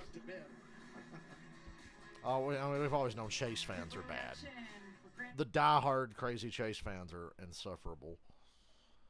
They're worse than Dale Jr. fans ever were. And the reason they're worse is because Dale Jr. never did anything as stupid as Chase Elliott did Sunday. So you never really had to defend Jr. from shit like that. And there, there wouldn't be any defending anyone from that. But, Chase Elliott fans will find a way. There's something broken. He just killed it. Well, didn't deserve it.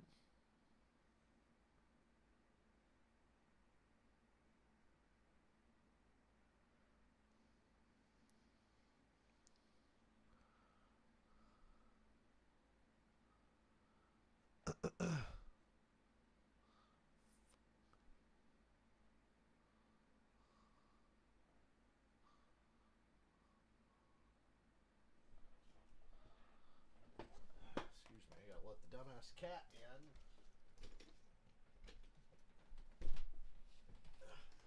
Oh boy. Pain in the ass opening that window, but you're gonna make me do it anyway. Meow. You want? Huh? Meow. What? Where is he?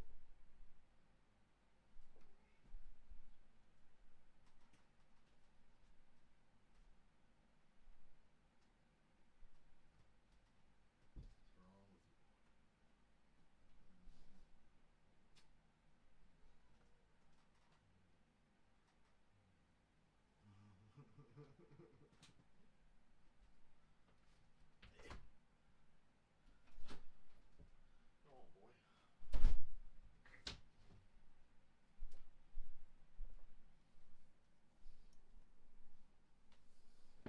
Give an example of Chase Elliott fans. My dad said he's glad Denny Hamlin's hurt. So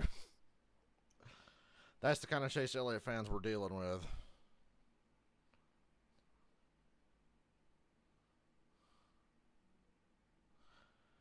And I've been pretty consistent over the years that when you hook somebody in the right rear, you're a fucking asshole.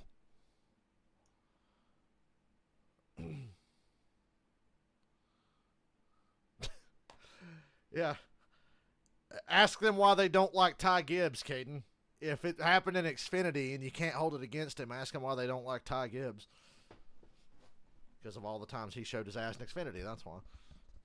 That's why nobody likes Ty Gibbs. But Ty Gibbs is like 10 times a better driver than Noah Gregson's ever going to be. So even though I don't like Ty Gibbs, at least he has my respect on one level, the talent level. And he's murdering Gregson for Rookie of the Year, so...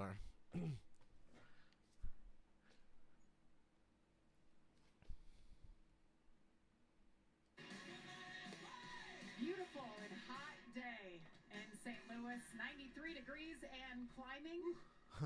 Behind the wheel. Interesting music choice there, Fox. Inside those race trucks. Thank goodness We are 5 laps away from halfway. And every one of these trucks is just like that.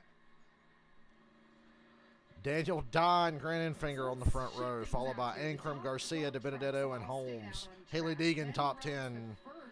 Varying strategies everywhere. But this has completely flipped this race. Hocevar's got the best fuel mileage of anybody in the top 10, but he can't change left side tires. That shouldn't be that big of a deal. 2 tires rest of the day. And, ooh, Deegan. Oh, man. Deegan is so mature there. I thought she was about to cause a massive crash. She backed out. Good decision. That was a split-second decision she made, and it saved herself and half the field. And Enfinger out front is going to be hard to beat as well. There's Zane Smith in 5th. I think Enfinger or Zane Smith are in the best position to win now. Here comes that seafoam green Ford of Zane Smith as well, right behind Daniel Dye. That's just fun to say, isn't it, Phil? It is. Is that a color that you mentioned ever before I was in here with you? I don't think so, but I'm very conscious of it now. And I think I'm enjoying it. I like the color of that truck so much yesterday. I chose At least they can actually show Daniel Dye for once without it being weird because he's actually 3rd. 2nd right down the backstretch right now. Fast number 43. See if he can hold on to it on the bottom. Daniel Dye, the 19-year-old from DeLand, Florida, a rookie. Guys, look at that decal on the rear spoiler. Infinger is checking out while the 43 and the 16 are just all in the way of the 38. 50 grand last week. There's another 50 grand up for the winner of this race. If it's Ben Rhodes, he would get an extra 50. It'd be 150 grand so far in 2 weeks.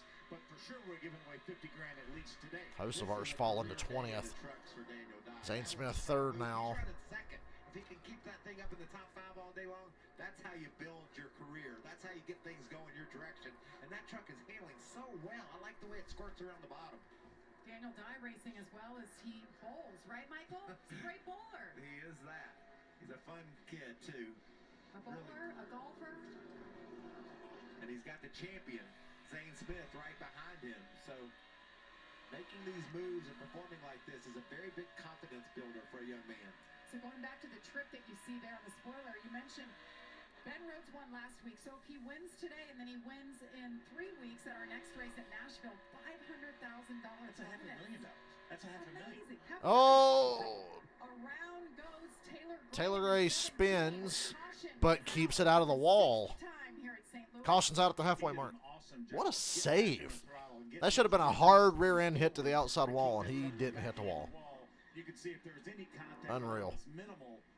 Hood kind of buckled there on the left front, but he's fine. So don't we think these guys can go about 65 laps on gas? Maybe stretch it to 70, possibly, yeah, but I don't think we can go from here. So this is too early for them to top off. Somebody in the back should pit and top off right now. See what happened here. Look at the 17 truck just coming into frame. Wow, Fox caught this one too. Crazy. And he got in there, got into Sanchez and spun himself out, but what a save. Wow. Look at him. The rear tires tell the story there. No harm, no foul. Can learn from this. It does look like a Red Horse Racing truck.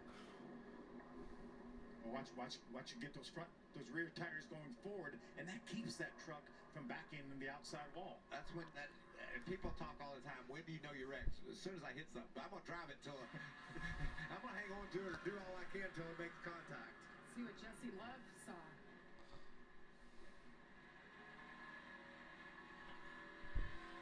Taylor was up out of the way by the time. Now, if Taylor Gray was Chase Elliott at Darlington, he'd be scored third right now, right? Taylor will come and get fresh tires, I would suppose, and maybe see if he can. Yeah, I really don't see a lot of people coming to pit road here. If I'm outside the top 15, I'm pitting. Fuck it. You're one of the last trucks on the lead lap. Maybe Jesse Love. Then come in, maybe get an adjustment, top it off with fuel. That means you can go a little bit farther if we get a green flag run. But I don't think any of the guys running up front will come to pit road. See Corey Himes' name on that truck just behind Jesse Love, since he was supposed to be in the lead. So his name is on the one truck that Tony Breidinger is racing. So they had to move a lot of things, adjust. And by the way, because of the triple truck challenge, no cup drivers are allowed. So they couldn't just call up a cup driver to jump in their truck. There's Breidinger, as you mentioned, solid, just logging laps and learning. That's what it's all about when you get an opportunity like this. 82 laps in, 79 laps to go. Grant Enfield.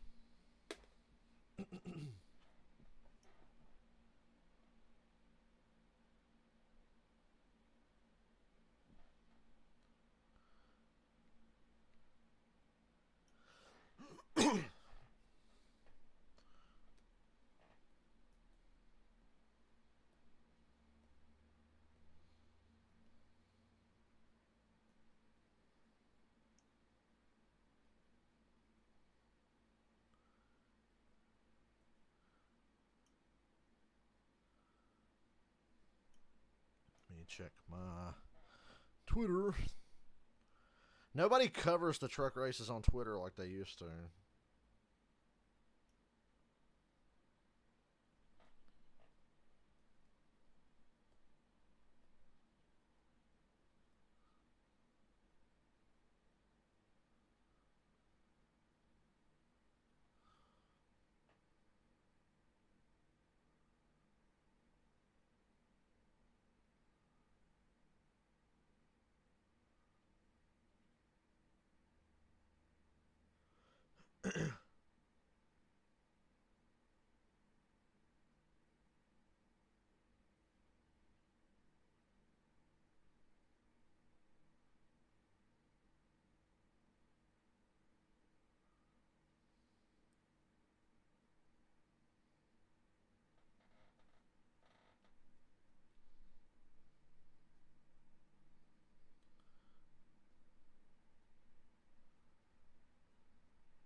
judge in the Yankees battle Mookie Betts and the Dodgers, or it's the Guardians taking on the Twins. Catch the action at 7 Eastern on Fox. Check for the game in your area. And how about Mookie Betts? Back-to-back games with 2 home runs. I want to tune in, see if he can make it that's a run. huge. He's hot too. Yes, he is. Hey, you see the number? There is a 5K race on this racetrack right after the race ends. Whoop-de-doo. Nobody cares. That's commitment right there. Good luck, buddy. He's getting acclimated right now, sitting in the stands. Infinger, Daniel Dye, front row. Zane Smith outside second row. He's the guy to beat now. Majeski's too far back for now. It's going to be hard to overcome as hard as it is to pass here. Kind of like to be up on that outside, but he didn't want to give up the front row, so... Outside's faster, but in the Truck Series, you're opening yourself up to get destroyed if you pick the outside. So, risk-reward. Quarter panel of Daniels.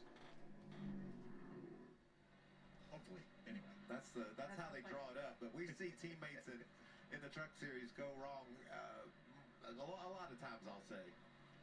Everybody's racing for their future. They're all trying as hard as they can to make a point, make a statement. Leave this racetrack with a victory. Chris getting a nice break here, 119 degrees during the caution flag.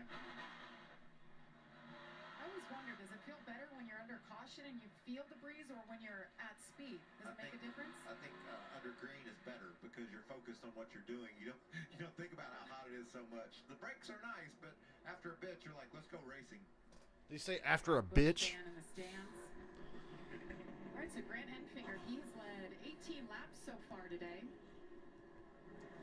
Daniel Dye spent more time up in the top 5 today than he has. Daniel Dye. In the Truck Series thus far. It's Enfinger versus Zane Smith for the win. They fan out behind him. 4 Ooh, boy. Christian Eckes with a shove. Tanner Gray threw a mean block on Friesen. Lucky he didn't get turned. Zane Smith outside to the lead down the back. Here it is. Zoom that camera in, Fox, because there's nothing going on behind him. Dumbass. As Mikey says, they're 3 wide behind him. Got to get out front. Got to get that clean air. He's not clear yet. Look at that pack of snarling trucks down in toward turns 1. Can't see it. Nose to nose for the lead here at St. Louis. Tyler Ankrum behind him. Smith's going to prevail here off of 2. Still not clear. Side draft. Smith. Oh, Haley Deegan just got wrecked by Stuart Friesen. Oh, what a hit. And Zane Smith's the leader at the time of caution. I don't know if she came down on him or if he just took her out. Yeah, it looked like Nick Sanchez. Or was it Sanchez? I thought it was Friesen. Maybe it was the camera angle made it look like Friesen. Sanchez doing it makes a lot more sense. We were just showing that battle back there for 11th. Majeski went from 13th to 8th that run, so he's creeping back in it. Still a lot of time and a pit stop to go. Just start not giving each other breaks, and that was a tough break right there for Haley. That's bullshit. That was as hard as you can hit from that angle. Did Sanchez do this? Oh yeah, he just took her out. Wow. Wrecked her. Totally avoidable. Yeah, totally avoidable. Sanchez tried to kill Haley Deegan. Thought she might, but you can't just run over someone. Apparently you can. Wow, Nick Sanchez. Oh, he just ran through her. Remember, we saw speeds upward of 165 miles an hour down into the corner. Good to see Haley walk away. Haley Deegan with a new team this year. Not finding a lot of success, but that was not her fault. Really good runs. That certainly wasn't on her there. She's not getting the results she deserves. Deegan will go to the infield care center. See what we could see from Chris Hacker. Probably going to see how vicious of a hit this is. You can certainly hear it from 2 trucks away.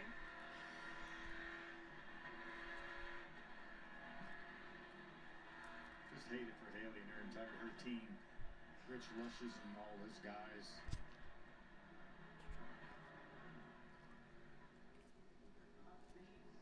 Watch the violence of this hit right here.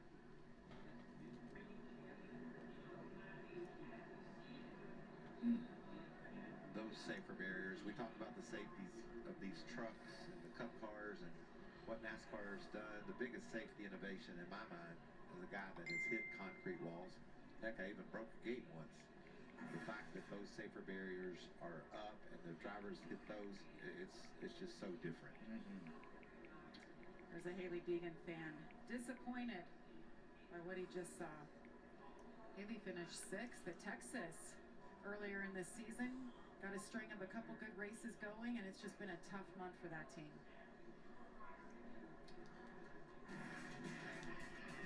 Cleanup continues for now.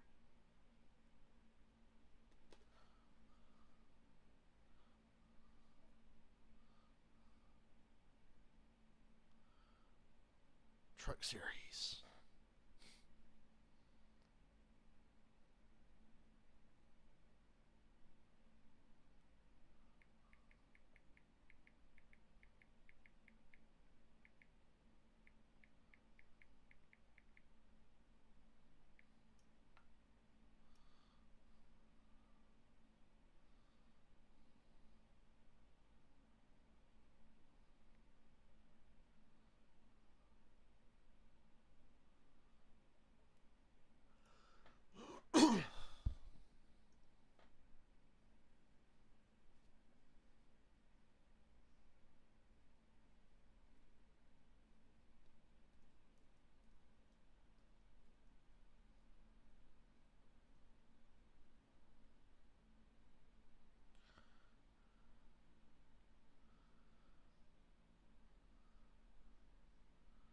I can't believe he just drove in there and smashed her like that for no reason.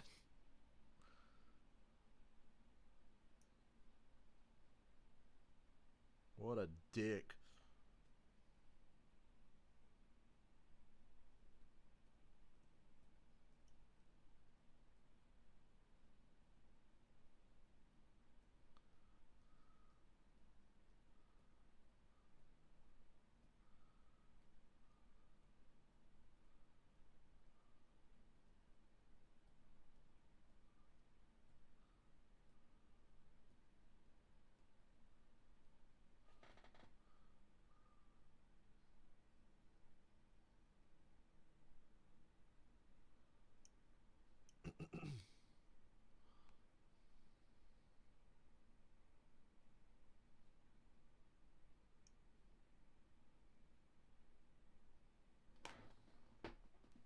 Michael would be upset if he saw that.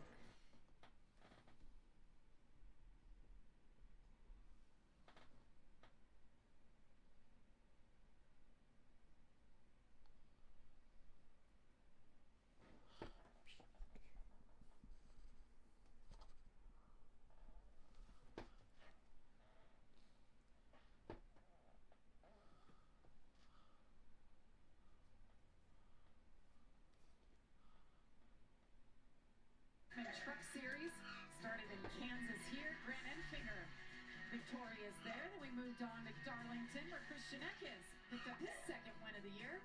And then They put more time into these stupid graphics than they do how they shoot the race. Rose with 1 at Charlotte, his first win of the season. And now we're here, 5th and final race of this stretch. We'll take off a few weeks, and then this is what the final 4, we could call it, looks like before the playoffs begin. Nashville, Mid-Ohio, Pocono, and Richmond. Yeah, it's as different as it gets.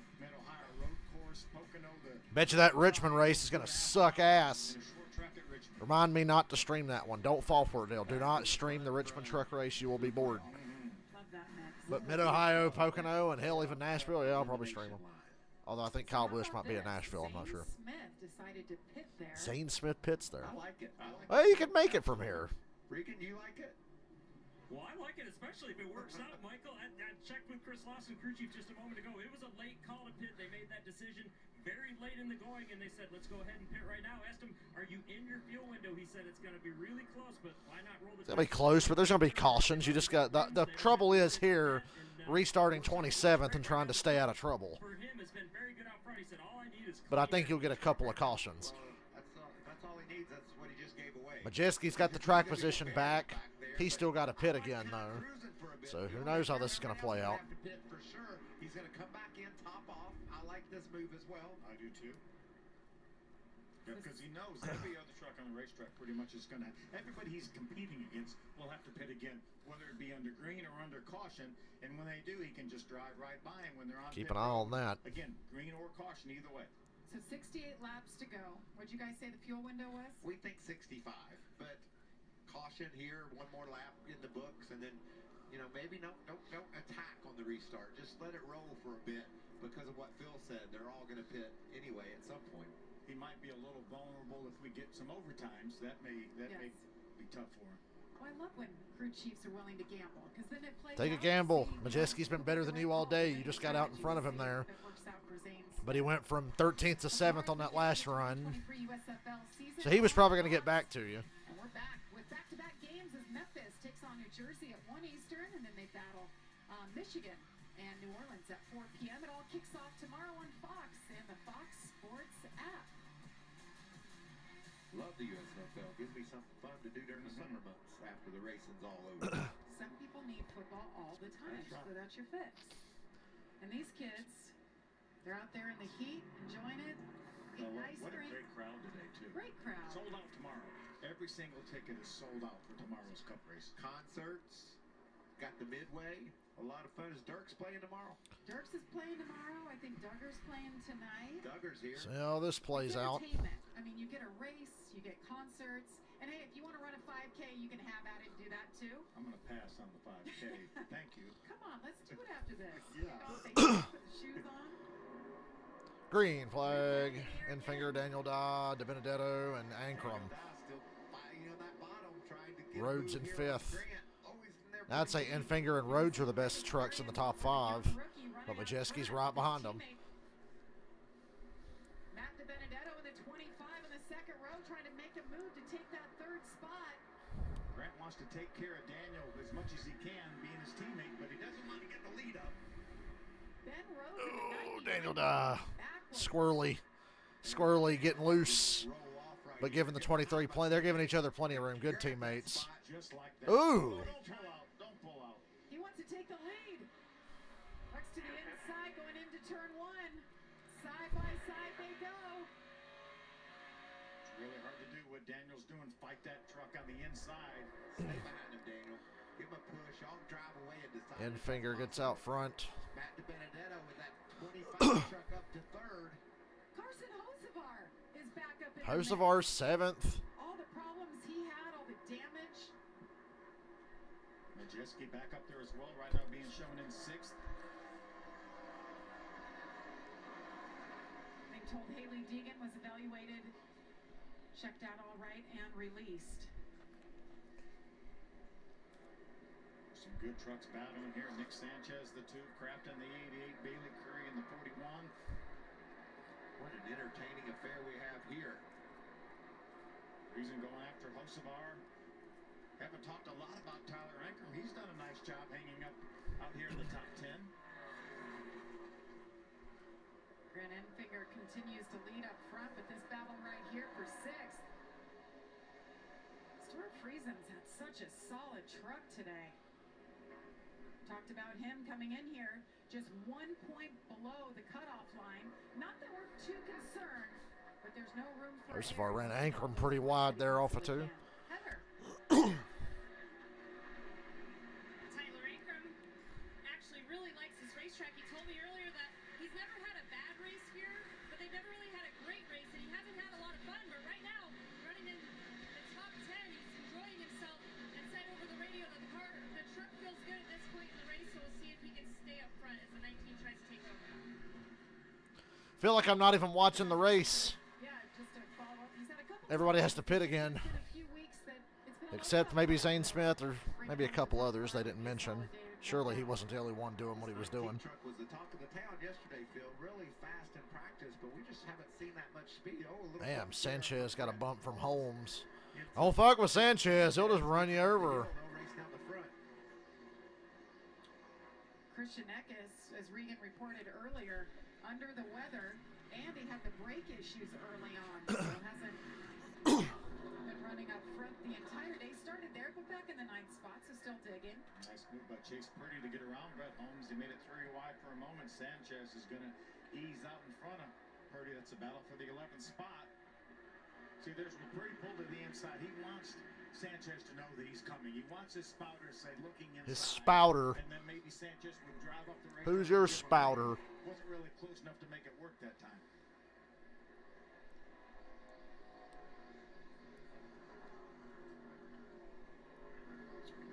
Zane Smith, we talked about the fact that he pitted.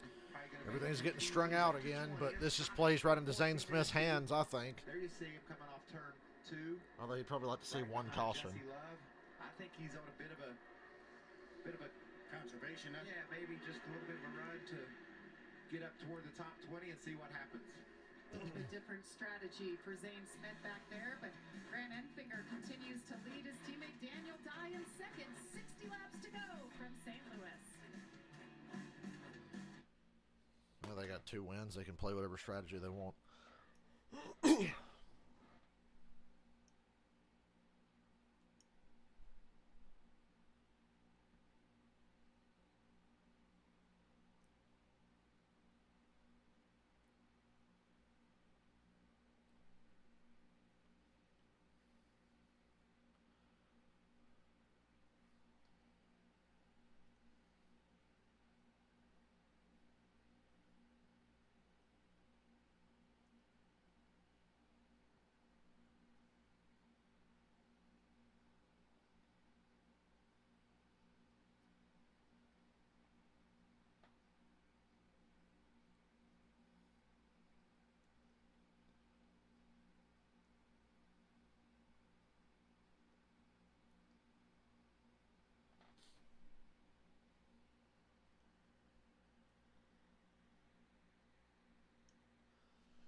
I'm so manic depressive today, I'm thinking about going and getting a haircut. Not cutting my hair short, mind you, but God, it needs some fucking work. But I don't think I can bring myself to leave the fucking house today, so probably just stay right here. There's all kinds of fun things happening here. It's a steamy one, though, no doubt. About 92 degrees. And Steamed hams. so this is definitely not what you call a dry heat. Zane Smith, 18th with the best fuel mileage of anybody running right now. When they get out of these trucks. Grant Enfinger's had the strategy flipped around all day long, and look at it paying off here late. Still another pit stop ahead for the 23 car truck. And Jake Garcia once again finds his way up into the top 5. Made his Truck Series debut here a year ago, and he told me that meant so much to him. It's the first time he's ever returned to a track that he's raced at before. He said, I know my points, my marks, I can just get in the truck and drive and practice, and he's showing it. And look at the damage on the right rear. He's gotten a little bit of fender bend out there, which is not a terrible thing, I don't think, but it looks like the thing's starting to get really loose with him. I've noticed the last few laps, Majeski driving right up on him. Yeah, it's not a huge surprise, though, to see Jake Garcia running up in the top 5. Finished 5th at Texas for his best finish, but he was even better than that at Darlington. Got involved in the late wreck to take him out of a good spot. And Jamie, you mentioned it, Carson Hocevar. He's on the rally. That truck is fast. He's going to get inside of Garcia, try to grab that 5th place away. A lot of eyes on Carson Hocevar this weekend as he'll make his Cup Series debut tomorrow. And something he reminded me of yesterday in the garage, he said, you know, I'm really excited to get in one of these Cup cars for the first time. Never done it, but he's been doing the sim for Trackhouse for the last year and a half. So he's got that comfort level with what to expect. But he did a nice job, and Michael, you said it. He checked all those boxes today in practice and qualifying. You can see the serial that they started back in 30th, but had issues during qualifying. Actually had fuel pump issues. They repaired that, made him go to the back on improved adjustments. Look at that left rear, though. It's flapping in the wind. They got tape all over it. Jake had a nice run there. Could it cost him? Ben Rhodes is going to heat him up for that spot. Stuart Friesen, the 52, right behind him. Jake Garcia in the 35 getting the pressure from Ben Rhodes. Jake, I forgot for a second that Garcia is actually racing Rhodes for position. Oh, look at that lap truck blocking Rhodes. No, they're racing for position. Commit yourself to this sport. That's where you need to be. So he's excited. It's a new chapter in his life. Not for long. They're not going to be racing for position. Rhodes gives him a nudge. Now he's moving quickly, as Ben Rhodes wants him to move a little bit quicker over. He's not moving quick enough. Rhodes is freezing, breathing down his neck. Ah, damn, Sanchez. Is heated up as well. You got to run him over like you did Deegan? Sanchez drove his way up well inside the top 5. He's fallen off just a bit as he battles Ankrum for that 10th spot. Or good exit through the center and off the corner of turn 4. Pulls back in front of Ankrum. 50 to go. Solid all day. Trying to bump his way into the top 10. Such a beautiful truck. So easy to look and know exactly where Matt Crafton is at all times. You can look at the entire field and pick Matt out. Yes. No problem. Probably feels a little bit better today than that hot black truck. Good battle with Chase Purdy. Oh, he's going to get Crafton. You saw Chase didn't cut him any slack, give him any room, and the result was Matt's truck going sideways. And here comes Tanner Gray. And Zane Smith behind him. Here comes Zane. Majeski is third, 3.5 seconds off of Infinger. That's worth keeping track of. Right behind him on a bit of a fuel conservation run. He knows that all these trucks in front of him are going to have to come to pit road again. Hadn't seen a good economy run to the checker flag like we saw at Charlotte in the Xfinity race. That's really entertaining to see how this is going to play out. And we've got the best of both worlds here. Grant Enfinger out there sprinting as fast as he can. And Zane Smith kind of picking his way through the field, knowing that he... Zane Smith? I thought that truck, I thought he had right rear damage for a second. It looked a little funky. Might just be the paint scheme. Or the wrap. They're all wraps now, Ron. I know all the Cup cars are wraps now. They can't paint them anymore.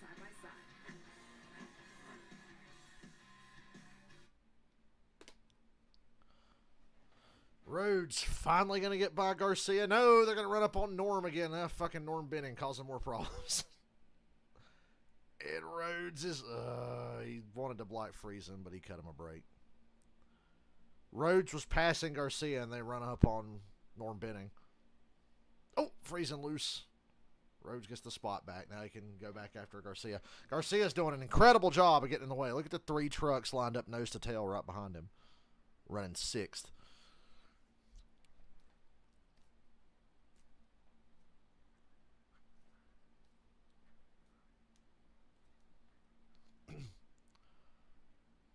Purdy putting the nudge to Ankrum there off of 4.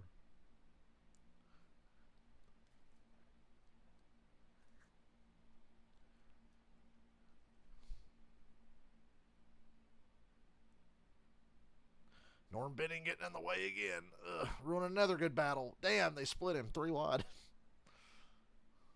How's a truck that slow allowed to run?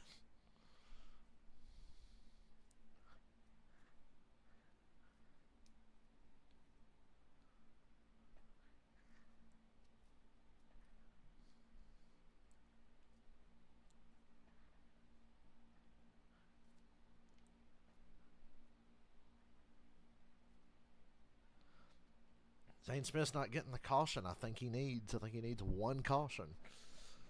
But even then, I still don't think he'll win the race. We got the caution now because Majeski'd be right behind him.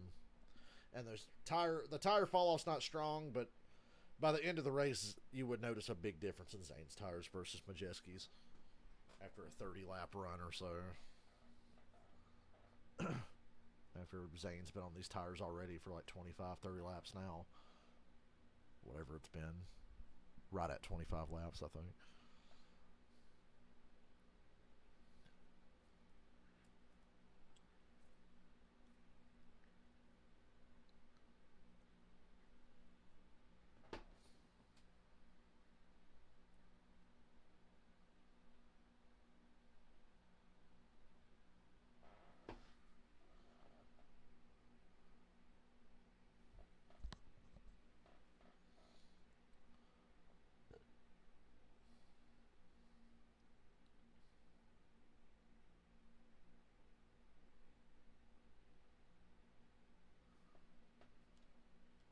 The longest green flag stretch that we have had in this race. Welcome back to the Toyota 200 at St. Louis. And Grant Enfinger just continues to dig. He's now led more laps here at Gateway than at any other track. You can see right side of that pylon there that laps since pitted. We know that we can go probably 65 with the caution laps we've had. We can probably stretch it to at least 70. So I think we're within 10 laps of all these drivers that have 61 laps on their tires coming to pit road. And Zane Smith's going to be smiling when that happens. Yeah, Daniel Dye has been caught by Ty Majeski. Majeski's trying Majeski going for second. Running up on a lap truck. Doing a nice job as you see him. Of course, if he could do just like that hacker guy did and just drive straight up and take the truck out he's trying to pass, right? Lap traffic's now becoming a factor. They've got a lot of the guys falling back and having to work their way through that. Never such a short race. It feels like a long race. Has led the most laps today at 53. Shuffled back, then forward. Now he's sitting in the third spot. And remember, he pitted on lap 72, so he can go farther. He can go about 14 laps farther than the drivers that are going to have to pit probably within about 10 laps. Zane Smith back in 14th, working his way up through the field. He pitted at lap 92. We think he's going to try to stretch it to the checkers. Daniel Dye, that beautiful petty blue and white, number 43, doing a really nice job. Just running lap after lap up there toward the front. It's the first time he's really done this for a long period of time. A career day for Daniel Dye. Just really, really proud of him. He's making the most of these lap trucks. That's the only thing keeping Majeski behind him. Ankram's in. Green flag pit stops.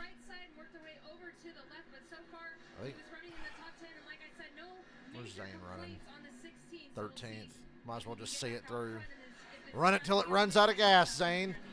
An adjustment for Tyler Ankram as well, as he's the first to pit. Wonder if we'll see any other takers at this point. It looks like we will have a couple more. Majeski got by Daniel Dye for that second spot. There's Majeski and Daniel. Still think Majeski's got a good shot at winning this after everything that's happened. 7 seconds behind our leader, Grant Enfinger, right now. Bailey Curry has made his way to pit road. He was running in the 16th position. These guys pitting right now are just praying for no caution so they don't get caught back there. And I think also Zane Smith's praying for no caution. He's going to see if this thing plays out for him with this fuel mileage strategy. 38 laps to go here. 7 cautions on the day, 4 different leaders.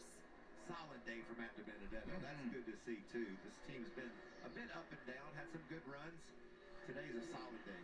Have an outstanding third-place run at Wilkesboro. Hocevar with a truck looking like that, running top 5. Matt DiBenedetto, you mentioned it, 3rd at North Wilkesboro, followed it up with 8th at Charlotte last week.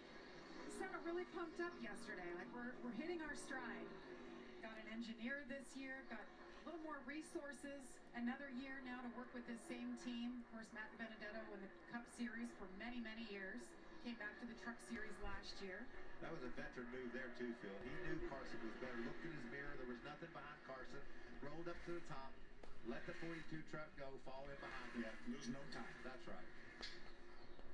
So many of these drivers, they'll fight you tooth and nail for every position when it really doesn't matter. They chase you down from a half straightaway behind. You're just slowing both of your both of you down. Grant Enfinger now has led the most laps on the day, 54 laps and counting. He's getting close though. About 66 laps so far. 23 crew guys up on the wall waiting, calling the pit road any time now. Ankrum was the first one to pit. Yep, Enfinger's pitting this time. 35 to go. Oh, we got a spinner. Hold that thought. Hacker just got spun out. Zane Smith, what do you do here? Stay out. Stay out, Grant. Stay out. Save gas, 38. Save gas is the caution you needed. 122 degrees Save inside gas. the cockpit of that O2 truck. Maybe 132 under the helmet. I'm glad you said. I was thinking the same thing. So caution out for the 8th time today. I think you said it won't turn over. Can't get that truck to fire. Let's see what happened. Ooh. Oh, the 33. 33 got tight and took him out. Josh Rayom just never quite turned into the corner. And around went Morgan and Morgan. Both Morgans. Is that one Morgan on one side and the other Morgan on the other? Said my lawyer is Morgan and Morgan on the back of that truck. Well, Josh Rayom may be getting a call. I'll tell you that. He just slides up into. Yeah, didn't mean to do it. Just drove in too deep, slid up and hit him. Clip Chase Purdy and clip the O2 of Hacker. And there's a lot of drivers that did not want to see that caution, but Grant Enfinger isn't one of them. That was very timely.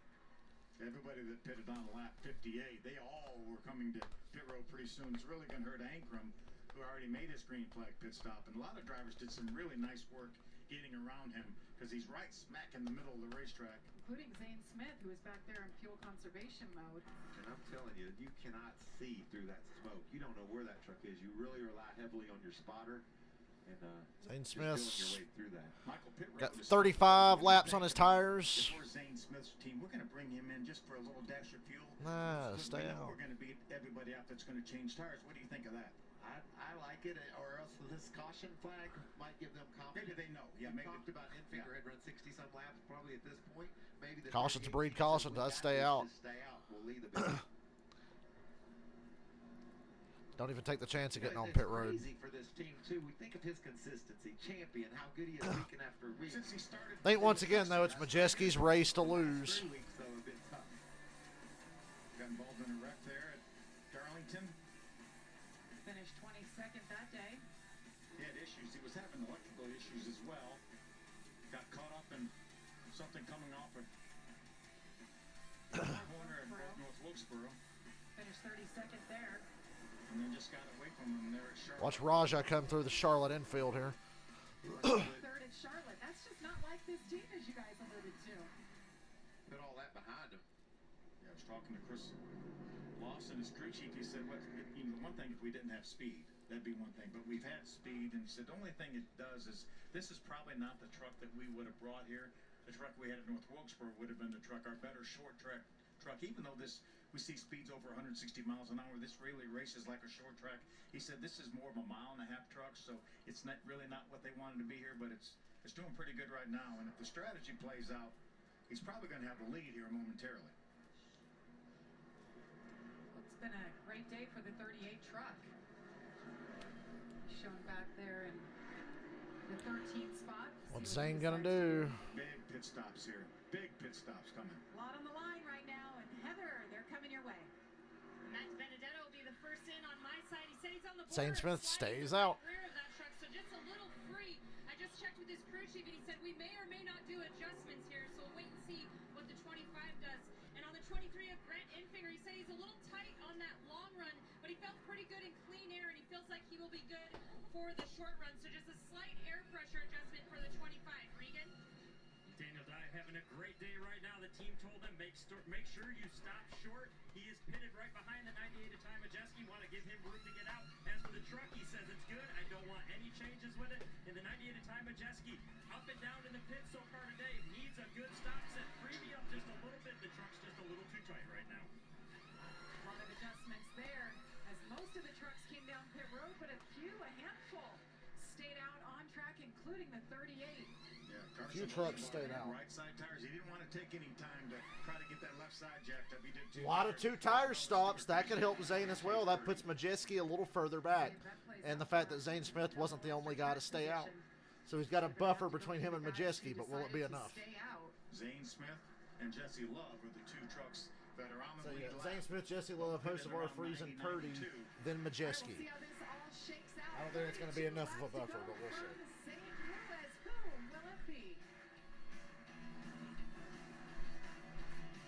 After a word from our sponsor.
YouTube, stop making my non-existent chat disappear.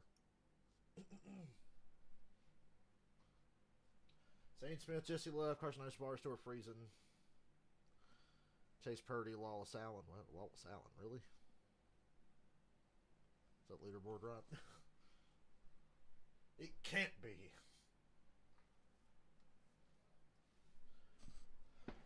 It is, though, I guess. So there's 6 trucks in front of Majeski, who's been the best truck all day. Zane Smith's got to check out and hope there's no cautions. And hope that he can make it on gas. Hope that this caution was enough to help him make it on gas. I think he'll make it. To the scheduled distance, anyway.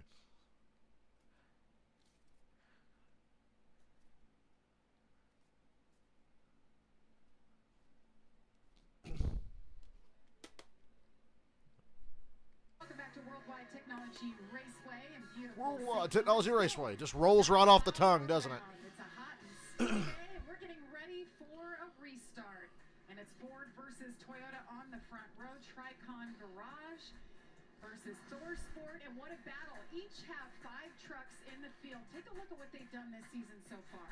They've been so competitive. Both organizations so competitive.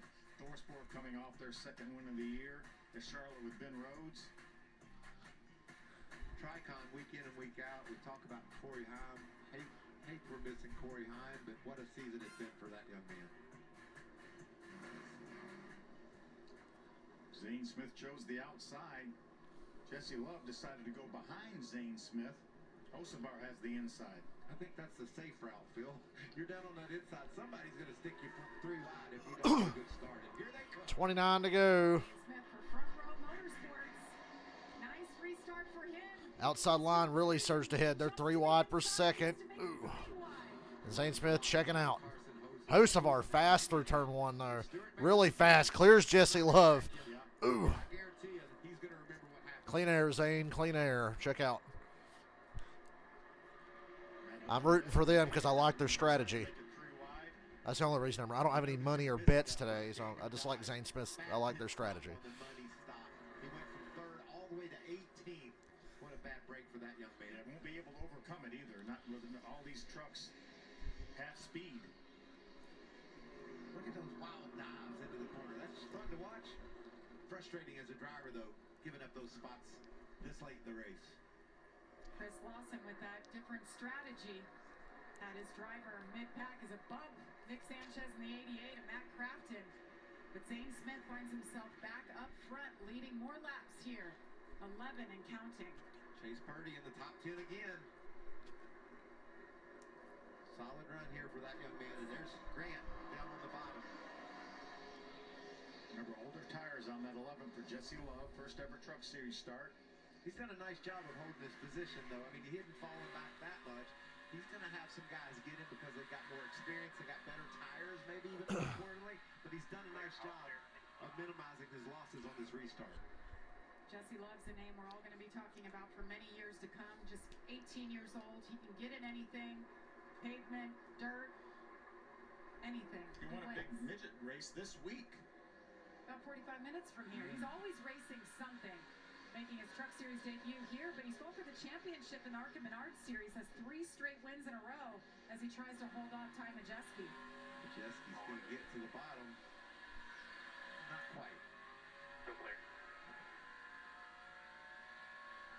I'm just so impressed with what Carson Hocevar. Oh, wreck down the back. Bailey Curry. Goes around. That brings out the Caution's going to help Zane Smith's fuel mileage.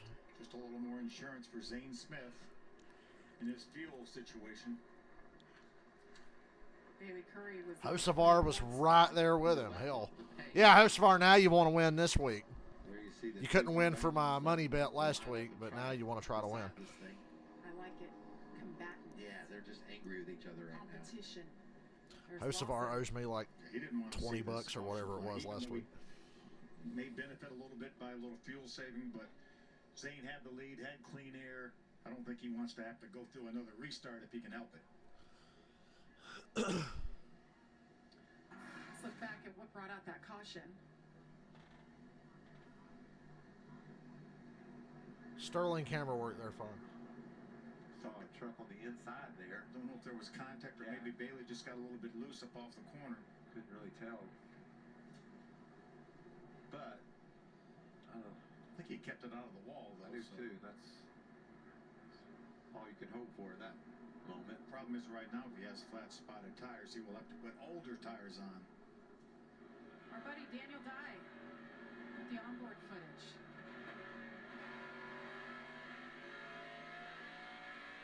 Yeah, Bailey, you could see it wiggle one time. He got a little bit loose, and then the second time he was not able to save it. Too bad for Bailey Curry. Had a nice day yesterday in practice, qualified 11th. Yeah, too Making bad the for most of it. that team. He always does a great job, just a little off today. Just 24 laps to go. Can Zane Smith hold him off and get back to victory lane?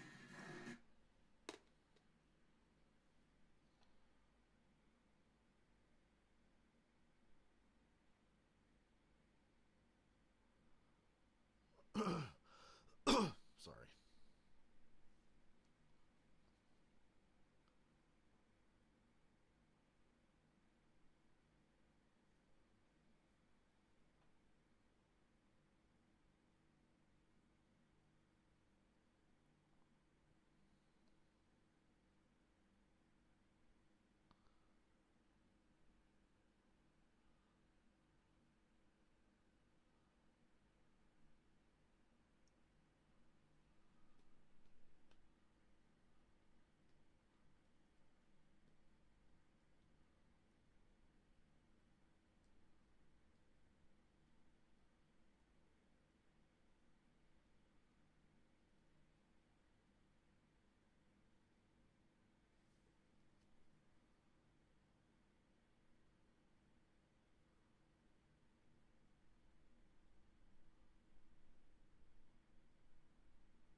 kept that NASCAR thing muted because I am offering my account of the race without the authorized written consent of NASCAR. Exciting race. Kind of all over the place, but one thing And I'll do the same on the NFL's ass too. So what? No right front tire cost him some track position early on, and issues for the 42 of Hocevar. Left side jack stop knocked off, and they've been trying to get that truck up ever since. It's been an action-packed race at Gateway. Better than I thought it would be. Let's see what happens here with the God. Sanchez didn't even try to make the corner when he just smashed Haley Deegan's rear bumper. Morgan got turned around. Chris Hacker. And then while we're under caution now, Hacker had that coming for wrecking the 51 the way he did. just a little wiggly, a little loose off turn 2. 41 got loose and wrecked. That's what happened. Courtesy of the Look at the kids. Daniel Dye onboard camera, we were able to see that spin. hot and slick today. 4 different leaders. My God, that's a Dale Earnhardt car. That looks awesome. Dale's here. Jeans machine. Let's listen to Carson Hocevar. I like the Wrangler car better than the Goodwrench car, for what it's worth. Oh yeah, if Hocevar won this race, that'd be pretty funny. Bill Gould believes in his boy. We could do this. I believe in him too. Getting to choose here, of course. He's going to take the inside. Stuart Friesen's going to line up behind Zane. Remember, Smith outside, Hocevar inside. Zane Smith all have fresher tires than he does. He was able to grab the lead though, Phil, and hold it comfortably 6-8 truck lengths ahead of Carson. Clean air is king. That's what they always say. Let's get an update on Grant Enfinger. Heather, what are they saying? Well, the truck with the freshest tires is the 23 of Grant Enfinger, and his crew chief, Jeff Hensley, said, hey, man, I think we're in the catbird seat right here, and all we have to do is go and execute. So another crew chief who believes in his driver right here as we go for the restart. I like it. It's time to be a cheerleader. And we know where the catbird seat is, too, don't we, We Michael? do, and that's exactly where I race all day long to get, and he's there. Zane Smith has 50 more, well, Zane Smith continues 38 more laps to on his lead tires here. than everybody's racing. 55 laps today, and that's officially the most laps he's led in a race this year. He wants to lead that lap 160. As long as there's a check flag waving at 160. Well, we've seen a very aggressive Carson Hocevar over the last year or so. Let's see how hard he pushes Zane Smith down into turn 1. There they go, side by side. The Craftsman truck. Boy, that bottom line, what is going on there? Well, there's a lot of tire spinning going on. Didn't Hocevar and Enfinger are fine. Smith on those older tires. Carson The rest of the field, it was on the bottom line. Wow. Side by side they go out of 2. Hocevar's going to wreck. Turn 2 for Nah, Zane Smith. Smith takes the lead back. What will Stuart Throws a Friesen block do? on Friesen. Friesen goes back to the top. He's going to jump to the Hocevar on the bottom with no draft help. The block on Stewart. But they get to the end of the straightaway. Grant Enfinger in the yellow number 23. Heather just talked about it to give him that pep talk. He's Oh, the pep talk didn't work. Stewart was slipping and sliding up there on the high side, but he made it stick, and he rolls into the 3rd spot. Enfinger with 4 tires. Moves to the Underneath inside. Friesen for 3rd. He's in the catbird seat. No, he's not, because Zane Smith's out front, starting to gap Hocevar a little bit. Hey guys, don't forget about me back there in that blue, beautiful number Majeski had the best truck most of the race. He just doesn't have the short run speed he needs. With their eyes in the rearview mirror. Let's see who this is. This is Kelly with the National Disability Group. Please listen carefully. Please hold while you are being transferred. Please hold while you're being transferred in the hangout. Majeski back there behind I was going the to cuss out the windshield. operator. Hurry up, boys. I He gotta did go. it. He did it. Grant cleared Stewart. Wow, Grant Enfinger cleared cleared Friesen. Maybe those 4 tires versus 2. Got to help a little bit, don't you think? Now he's got some work to do to get to the back bumper of Hocevar. Fans here if you have it, fans. Brake Talking about fans, brake fans. making sure they're pulling the tires and the brakes that they need. That's a science all amongst itself, isn't it, Phil? Sure is. When to run the fans, when not to. can tell Grant's really pushing it, slid up the hill there. Last time by, he was a 10th better than Hocevar, and that included the pass on Friesen. 17 laps to go here. Zane Smith, Carson Hocevar, Grant Enfinger, Stuart Friesen with a lot of pressure from Ty Majeski behind him. There they are, side by side. Majeski drives it hard down in the corner to take that spot. A little bit of a wiggle by Friesen. That's going to open the door for Atkins as you see the 19 now. Majeski's fourth. I would say give him one more caution, but he's just not been that great on the short run. Nice job back there in 7th. But he's too far back to catch Zane if it goes green the next 15 laps. Yeah, that is impressive. There's Matt DiBenedetto up So I guess at this point they'd probably just rather have a caution. For 10th on the right side with Matt DiBenedetto, Nick Sanchez, and Matt Crafton. Back side drafting Stuart Friesen, left side of your screen. Eckes! Doors the 52 in the corner. Here comes Jesse Love, 3 wide. And what a race for Jesse Love in his debut. Run stalls out at the end of the backstretch. Enfinger passes Hocevar for second. They're both still about a second and a half off of Zane Smith. And maybe that pep talk did work. Truck just had to come in a little bit. For Zane Smith, I don't think we'll see any lap traffic for a long time. The closest truck there in the middle of the backstretch is over in turn 4 right now. Can't we keep it green all the way to the checker? These guys, heating up. They are racing hard around this racetrack. And the pressure Zane must be feeling right now, knowing he's got those older tires, and he sees Grant Enfinger in his rear view coming. He's got about a 1.3-second lead over second place. Even last time by on the lap time. As long as they run even, he's not going to catch Zane. That lap, he's right there in 4th behind Hocevar. Look at the damage on the 42 on the left side. What he's been able to do today, his team keeping him in the game. And Rhodes getting by Chase Purdy, right side of your screen, going to bring Nick Sanchez with him. That's a battle inside the top 10. Ben Rhodes picked up the 8th spot there. Matt Crafton trying to move into the top 10. He's been solid all day, just can't get up toward the top 5. Talked about very top of the show, new crew chief on board. J-Rod. Prince for Matt Crafton.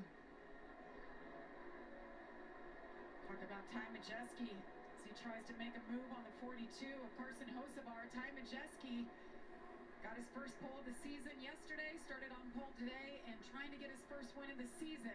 But does he have enough?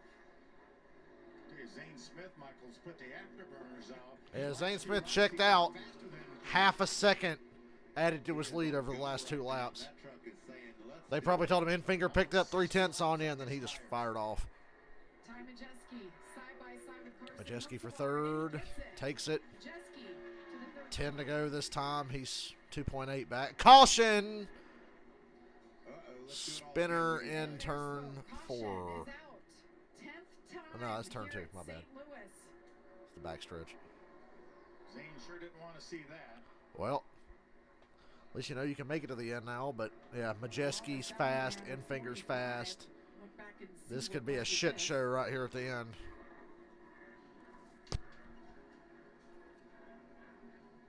Grant says, hello there, Zane, I'm here. There you are. I can see you. See a side-by-side battle right in the middle of your screen. Lawless Allen spun out. Contact. With Matt Mills in the 20 truck. Timmy Hill did a nice job getting stopped. And we have a caution. Morgan and Morgan camera. And drama. He sees the spinning truck ahead of him. Tucks it down to the bottom. Buddy Reinger did a nice job as well getting stopped. She's doing an incredible job running 25th right now. Only 1 lap down. Yeah, just a lap off the pace. Tyler Ankrum, remember he pitted under green when everybody else was able to take advantage of the caution. He's a lap down as well at this point. Well, we continue under caution here. We're going to take one quick break. Just 10 laps to go. America, fuck yeah. All those American flags. Who's going to win it? I still think Zane. But it's interesting to see Majeski getting another good shot at this.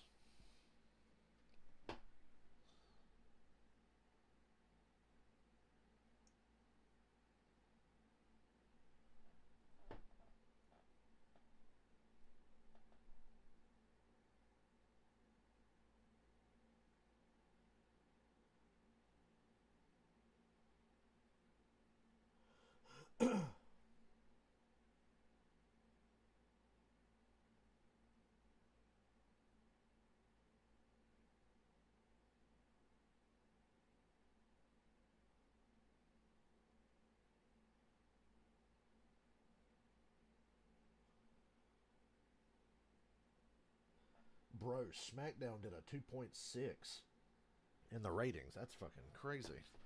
That's really good for modern wrestling. AEW Dynamite 800K. WWE's B show drew like double the audience, almost triple the audience.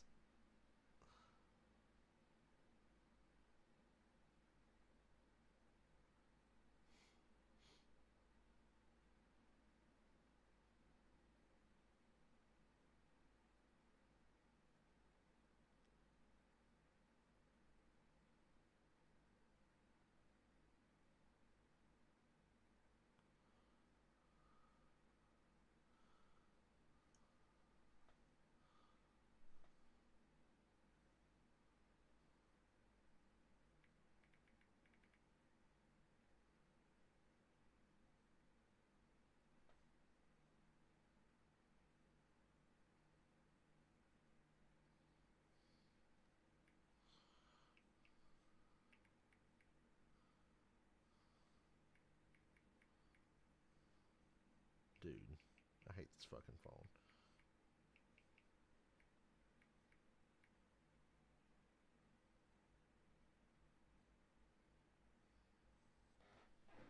And we're back. No doubt. So this is race number 12 at the Craftsman Truck Series. We're going to have a couple weeks off, and then the next race, June 23rd. We're headed to Nashville for the final Triple Truck Challenge race presented by Craftsman. I love going to Nashville. There's some really good music, isn't there? Music, the racetrack, the racing. It's going to be another hot and slick one, no doubt. What a fun racetrack that is. We got an off week coming up. A rare NASCAR off week after Sonoma. I won there in the Xfinity Series back in the day. See it there.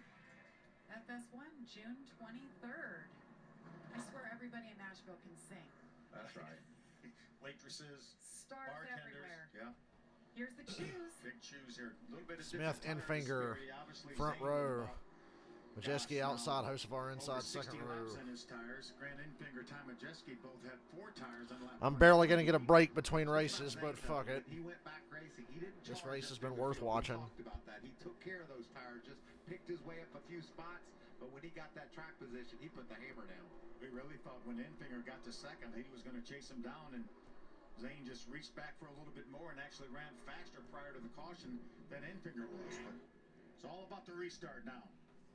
And it's all also could be all about the caution flags in overtime because we know how crazy it's going to get. You can see the pylon laps on tires, 64 laps for Zane, 26. And remember, Hocevar just right side tires as well as Friesen on lap 26. Enfinger, Majeski, 4 tires with their 26 laps on them. All right, there's the facts. Who are you guys picking at this point? I just like what I saw out of Zane those last few laps, and he's got that perfect track position up top. Nothing out the windshield. I think he goes down into turn 1, and you saw him rocket off turn 2 on that last restart. Really fast, number 38 truck. Yeah, I like Zane. Patience got to be out the window now. 6 laps to go. Grant Enfinger got to second, that he had the speed to pull away from Enfinger. I have no dog in this fight. But one little slip here on this I restart. like Zane Smith's strategy, but I don't care if he wins or loses now. Final restart. Good restart. Green flag in the air. Great Trouble restart. is, Majeski's right there with him. They fan out behind him. 4 wide for third. They sorted out. 3 wide. That's why Hocevar got Majeski with a run. Oh, Zane Smith didn't get off a 2 worth of shit. Majeski Majeski down the back. Side draft is the only hope Zane Smith has. And Enfinger, oh, I thought he was going to send it 3 wide. Oh, Majeski spins and takes out Zane Smith and himself. Caution's out. Enfinger takes the lead. Eckes second. Friesen third.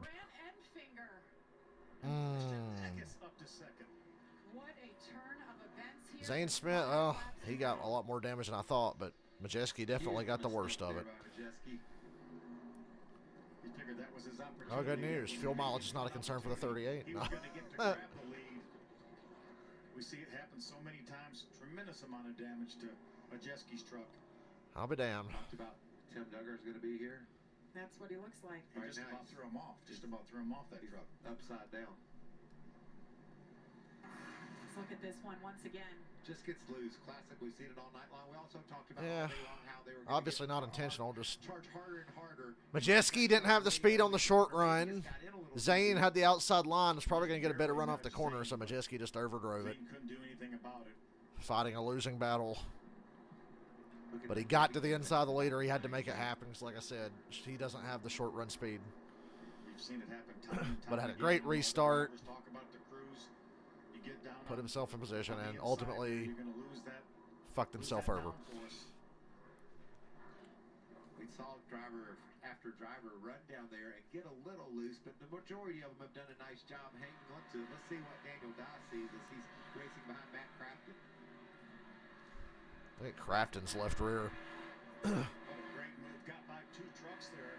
Depends on when the caution came out. He may be able to keep those 2 positions. Man, that's a shame. Oh, what a beautiful truck and a fast truck. Well, it was beautiful. This guy's enjoying himself. Okay, who cares? I don't think the Road Ranger's going to return to the road. That back end's dragging. Ty Majeski started on pole. Zane Smith, if you had any respect, you go punch Ty Majeski straight in the face. I'm kidding. Damn, Zane Smith getting wrecked all the time now. 3 races in a row. And Majeski wreck at the front of the field. I think you certainly can't fault the strategy from Chris Lawson. No, it was His paying guys, off. it was perfect. Well, and you know, we asked the question, will this be the last restart? And the answer is generally no. They're going to do it again. Let's check this out all the way from the time they threw the green flag. And what Majeski was able to do. What a fast truck he had on that restart. Look at Enfinger. Enfinger really doesn't go. Probably spun the tires a little bit.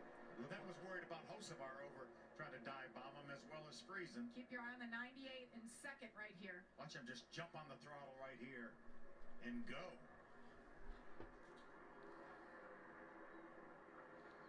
I didn't see this happening, really. He's experienced racer, short track guy. They told me yesterday this, he probably has more experience here than anywhere else that we run. He's won races here in super late models. Enfinger's team is like, yeah! And that is one happy team right there. Enfinger says, all right, we'll pick up the lead here. Christian Eckes right there on the hip pocket of Grant Enfinger. He's gotten better and better as this race has gone on. How about super sub Jesse Love right now being shown in the 4th spot? That's how you make a name for yourself. They tap you on the shoulder. You're the 6th man. Come get in the game. Actually, the 2nd man in this case. You know what I mean. It was a good point. He was supposed to be the 1st man, and he was going to be in the 1 truck, and now it's in the 11. But, you know, there's a lot on the line for this 11 team. They came in as the points leaders. You can't help them there. But Her name go overtime. that is really important to these teams, and they're the leaders there, and he can help them with that. Remember who was closest to him, too, in points? Ty Majeski. Obviously, Ty will be crippled up not from that accident. So this will lead us into our first NASCAR overtime. NASCAR overtime. They're trying to raise the back of that truck upfield to keep it from dragging the ground. As we're coming to 1 to go, you can see the officials letting the teams know there. And there's our rules, Jamie. Yep, 2-out shootout. The leader takes the white flag. The next flag ends the race, whether it's caution or the checkered flag. Yeah, Majeski already being shown a lap down. So stay with us. NASCAR overtime coming your way. Does Grant Enfinger take it home, or can Eckes or somebody else upset? I have type 2 diabetes, but I manage it well. It's a little pill with a big story. I gotta take a piss and they sneak a commercial in.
This has been a long fucking race. Long race.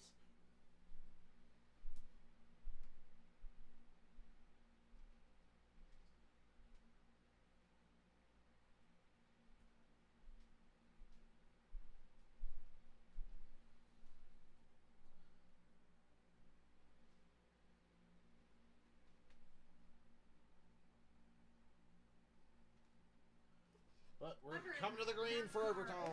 Getting ready to take place here. Well, we were. Crafton has a left rear tire coming the fuck off, but he's making it to pit road, so hopefully we'll just still go green here. He's able to bring it down pit road before the restart here. He was running 9th at the time. Crafton's day's ruined. He was having a decent day by their recent standards anyway. 11 cautions for 61 laps today. These boys are ready. It's been 2 laps. Enfinger, Eckes, Friesen, and Hocevar in the second row. Hocevar this close to the front with 2 to go. What could possibly go wrong? Green flag in the air. All right. What do you got? Pretty good restart by both the 23 and the 19. Enfinger's got that better line. I like that top. Can't let him clear you off of 2, Eckes. You can't let him go. He clears Eckes.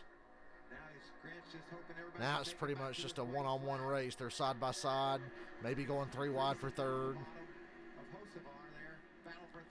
And Enfinger just takes off. Eckes doesn't have the speed. White flag, white flag, white flag, white flag. 1 to go. Enfinger's out front. Next flag will end it, whether it's caution or checkers.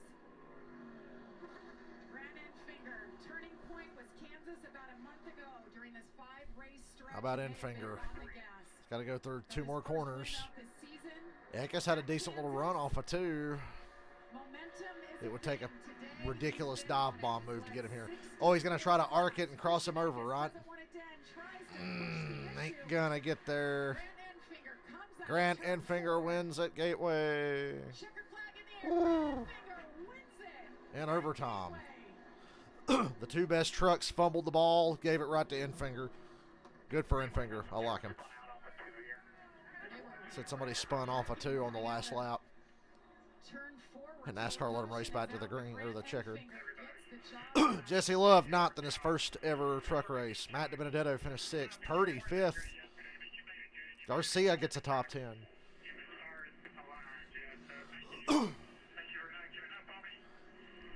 And on that note, I'm going to get out of here and eat this food that's about to get here, and I'll be back. Well, you know what? Hold on. I want to see if anybody's going to fight after this. I'm not leaving yet. Be a shame if somebody got in a knockdown, drag-out fight, and I'd already cut my stream off. So we'll hang on a minute. My food's not even here yet anyway. Took advantage of our 2 leaders crashing for the lead and was in the right spot and held off a very determined Christian Eckes at the end of the race. Grant Enfinger, the 38-year-old from Fairhope, Alabama, 9th career win.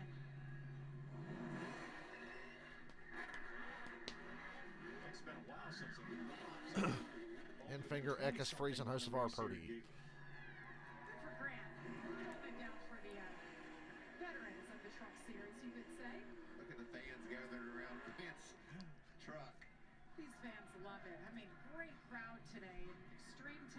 We'll have it again tomorrow. Sold out crowd tomorrow. But right now, they're liking what they're seeing.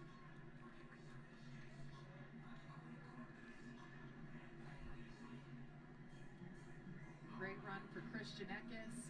Stuart Friesen was up in the top 5 all day long. Chase Hurdy, exactly. Proud of that young man. That's awesome. Matty D with a 6th place finish. Anybody fighting on pit road? Jesse Love in his truck. They were showing pit road. I was like, please tell me somebody's going to be fighting. Talked about him falling off pace in the middle of the race to the 10th spot. Daniel Dye got a 11th place finish. He was fun to watch today. There you see Daniel. A lot of hot, miserable race car drivers. Celebrates with the fans. Regan Smith is with the winner. We're down here with the Triple Truck Challenge presented by Craftsman winner Grant Enfinger. Grant, you get the win, and you get $50,000. That's got to feel awesome. I forgot about that, to be honest with you. Oh, the Triple Truck Challenge. It's so hard to win these races, and if it was about money... Enfinger sounds like a NASCAR driver from the 90s. Thank you to Craftsman for Hey, you know, so much to Champion Power Equipment. I'm so happy to win this race here. My name's Grant Enfinger. Tell me I don't sound just like him. Those guys behind that pit wall right there, Big Jim, who's been with me forever. Thank you to everybody for keeping on believing in us. It's been a rocky year, but these last 5 races, I feel like we've come to our own. We've had speed. I was pretty disappointed yesterday. I feel like I nailed my lap. I really felt like I nailed it there, you know what I'm saying? I got a good truck. I didn't think we were a contending truck, but Jeff Hensley made great calls. Sound like redneck Kermit the Frog. Just a great day, and the stars aligned. I don't know if we were just kind of living right there at the end or whatever. Ty kind of did what I did last year. No fight. Underneath Zane, I think Tic Tac made the winning call there, and Ty just got loose underneath him. But it's hard. It's hard to make those moves here.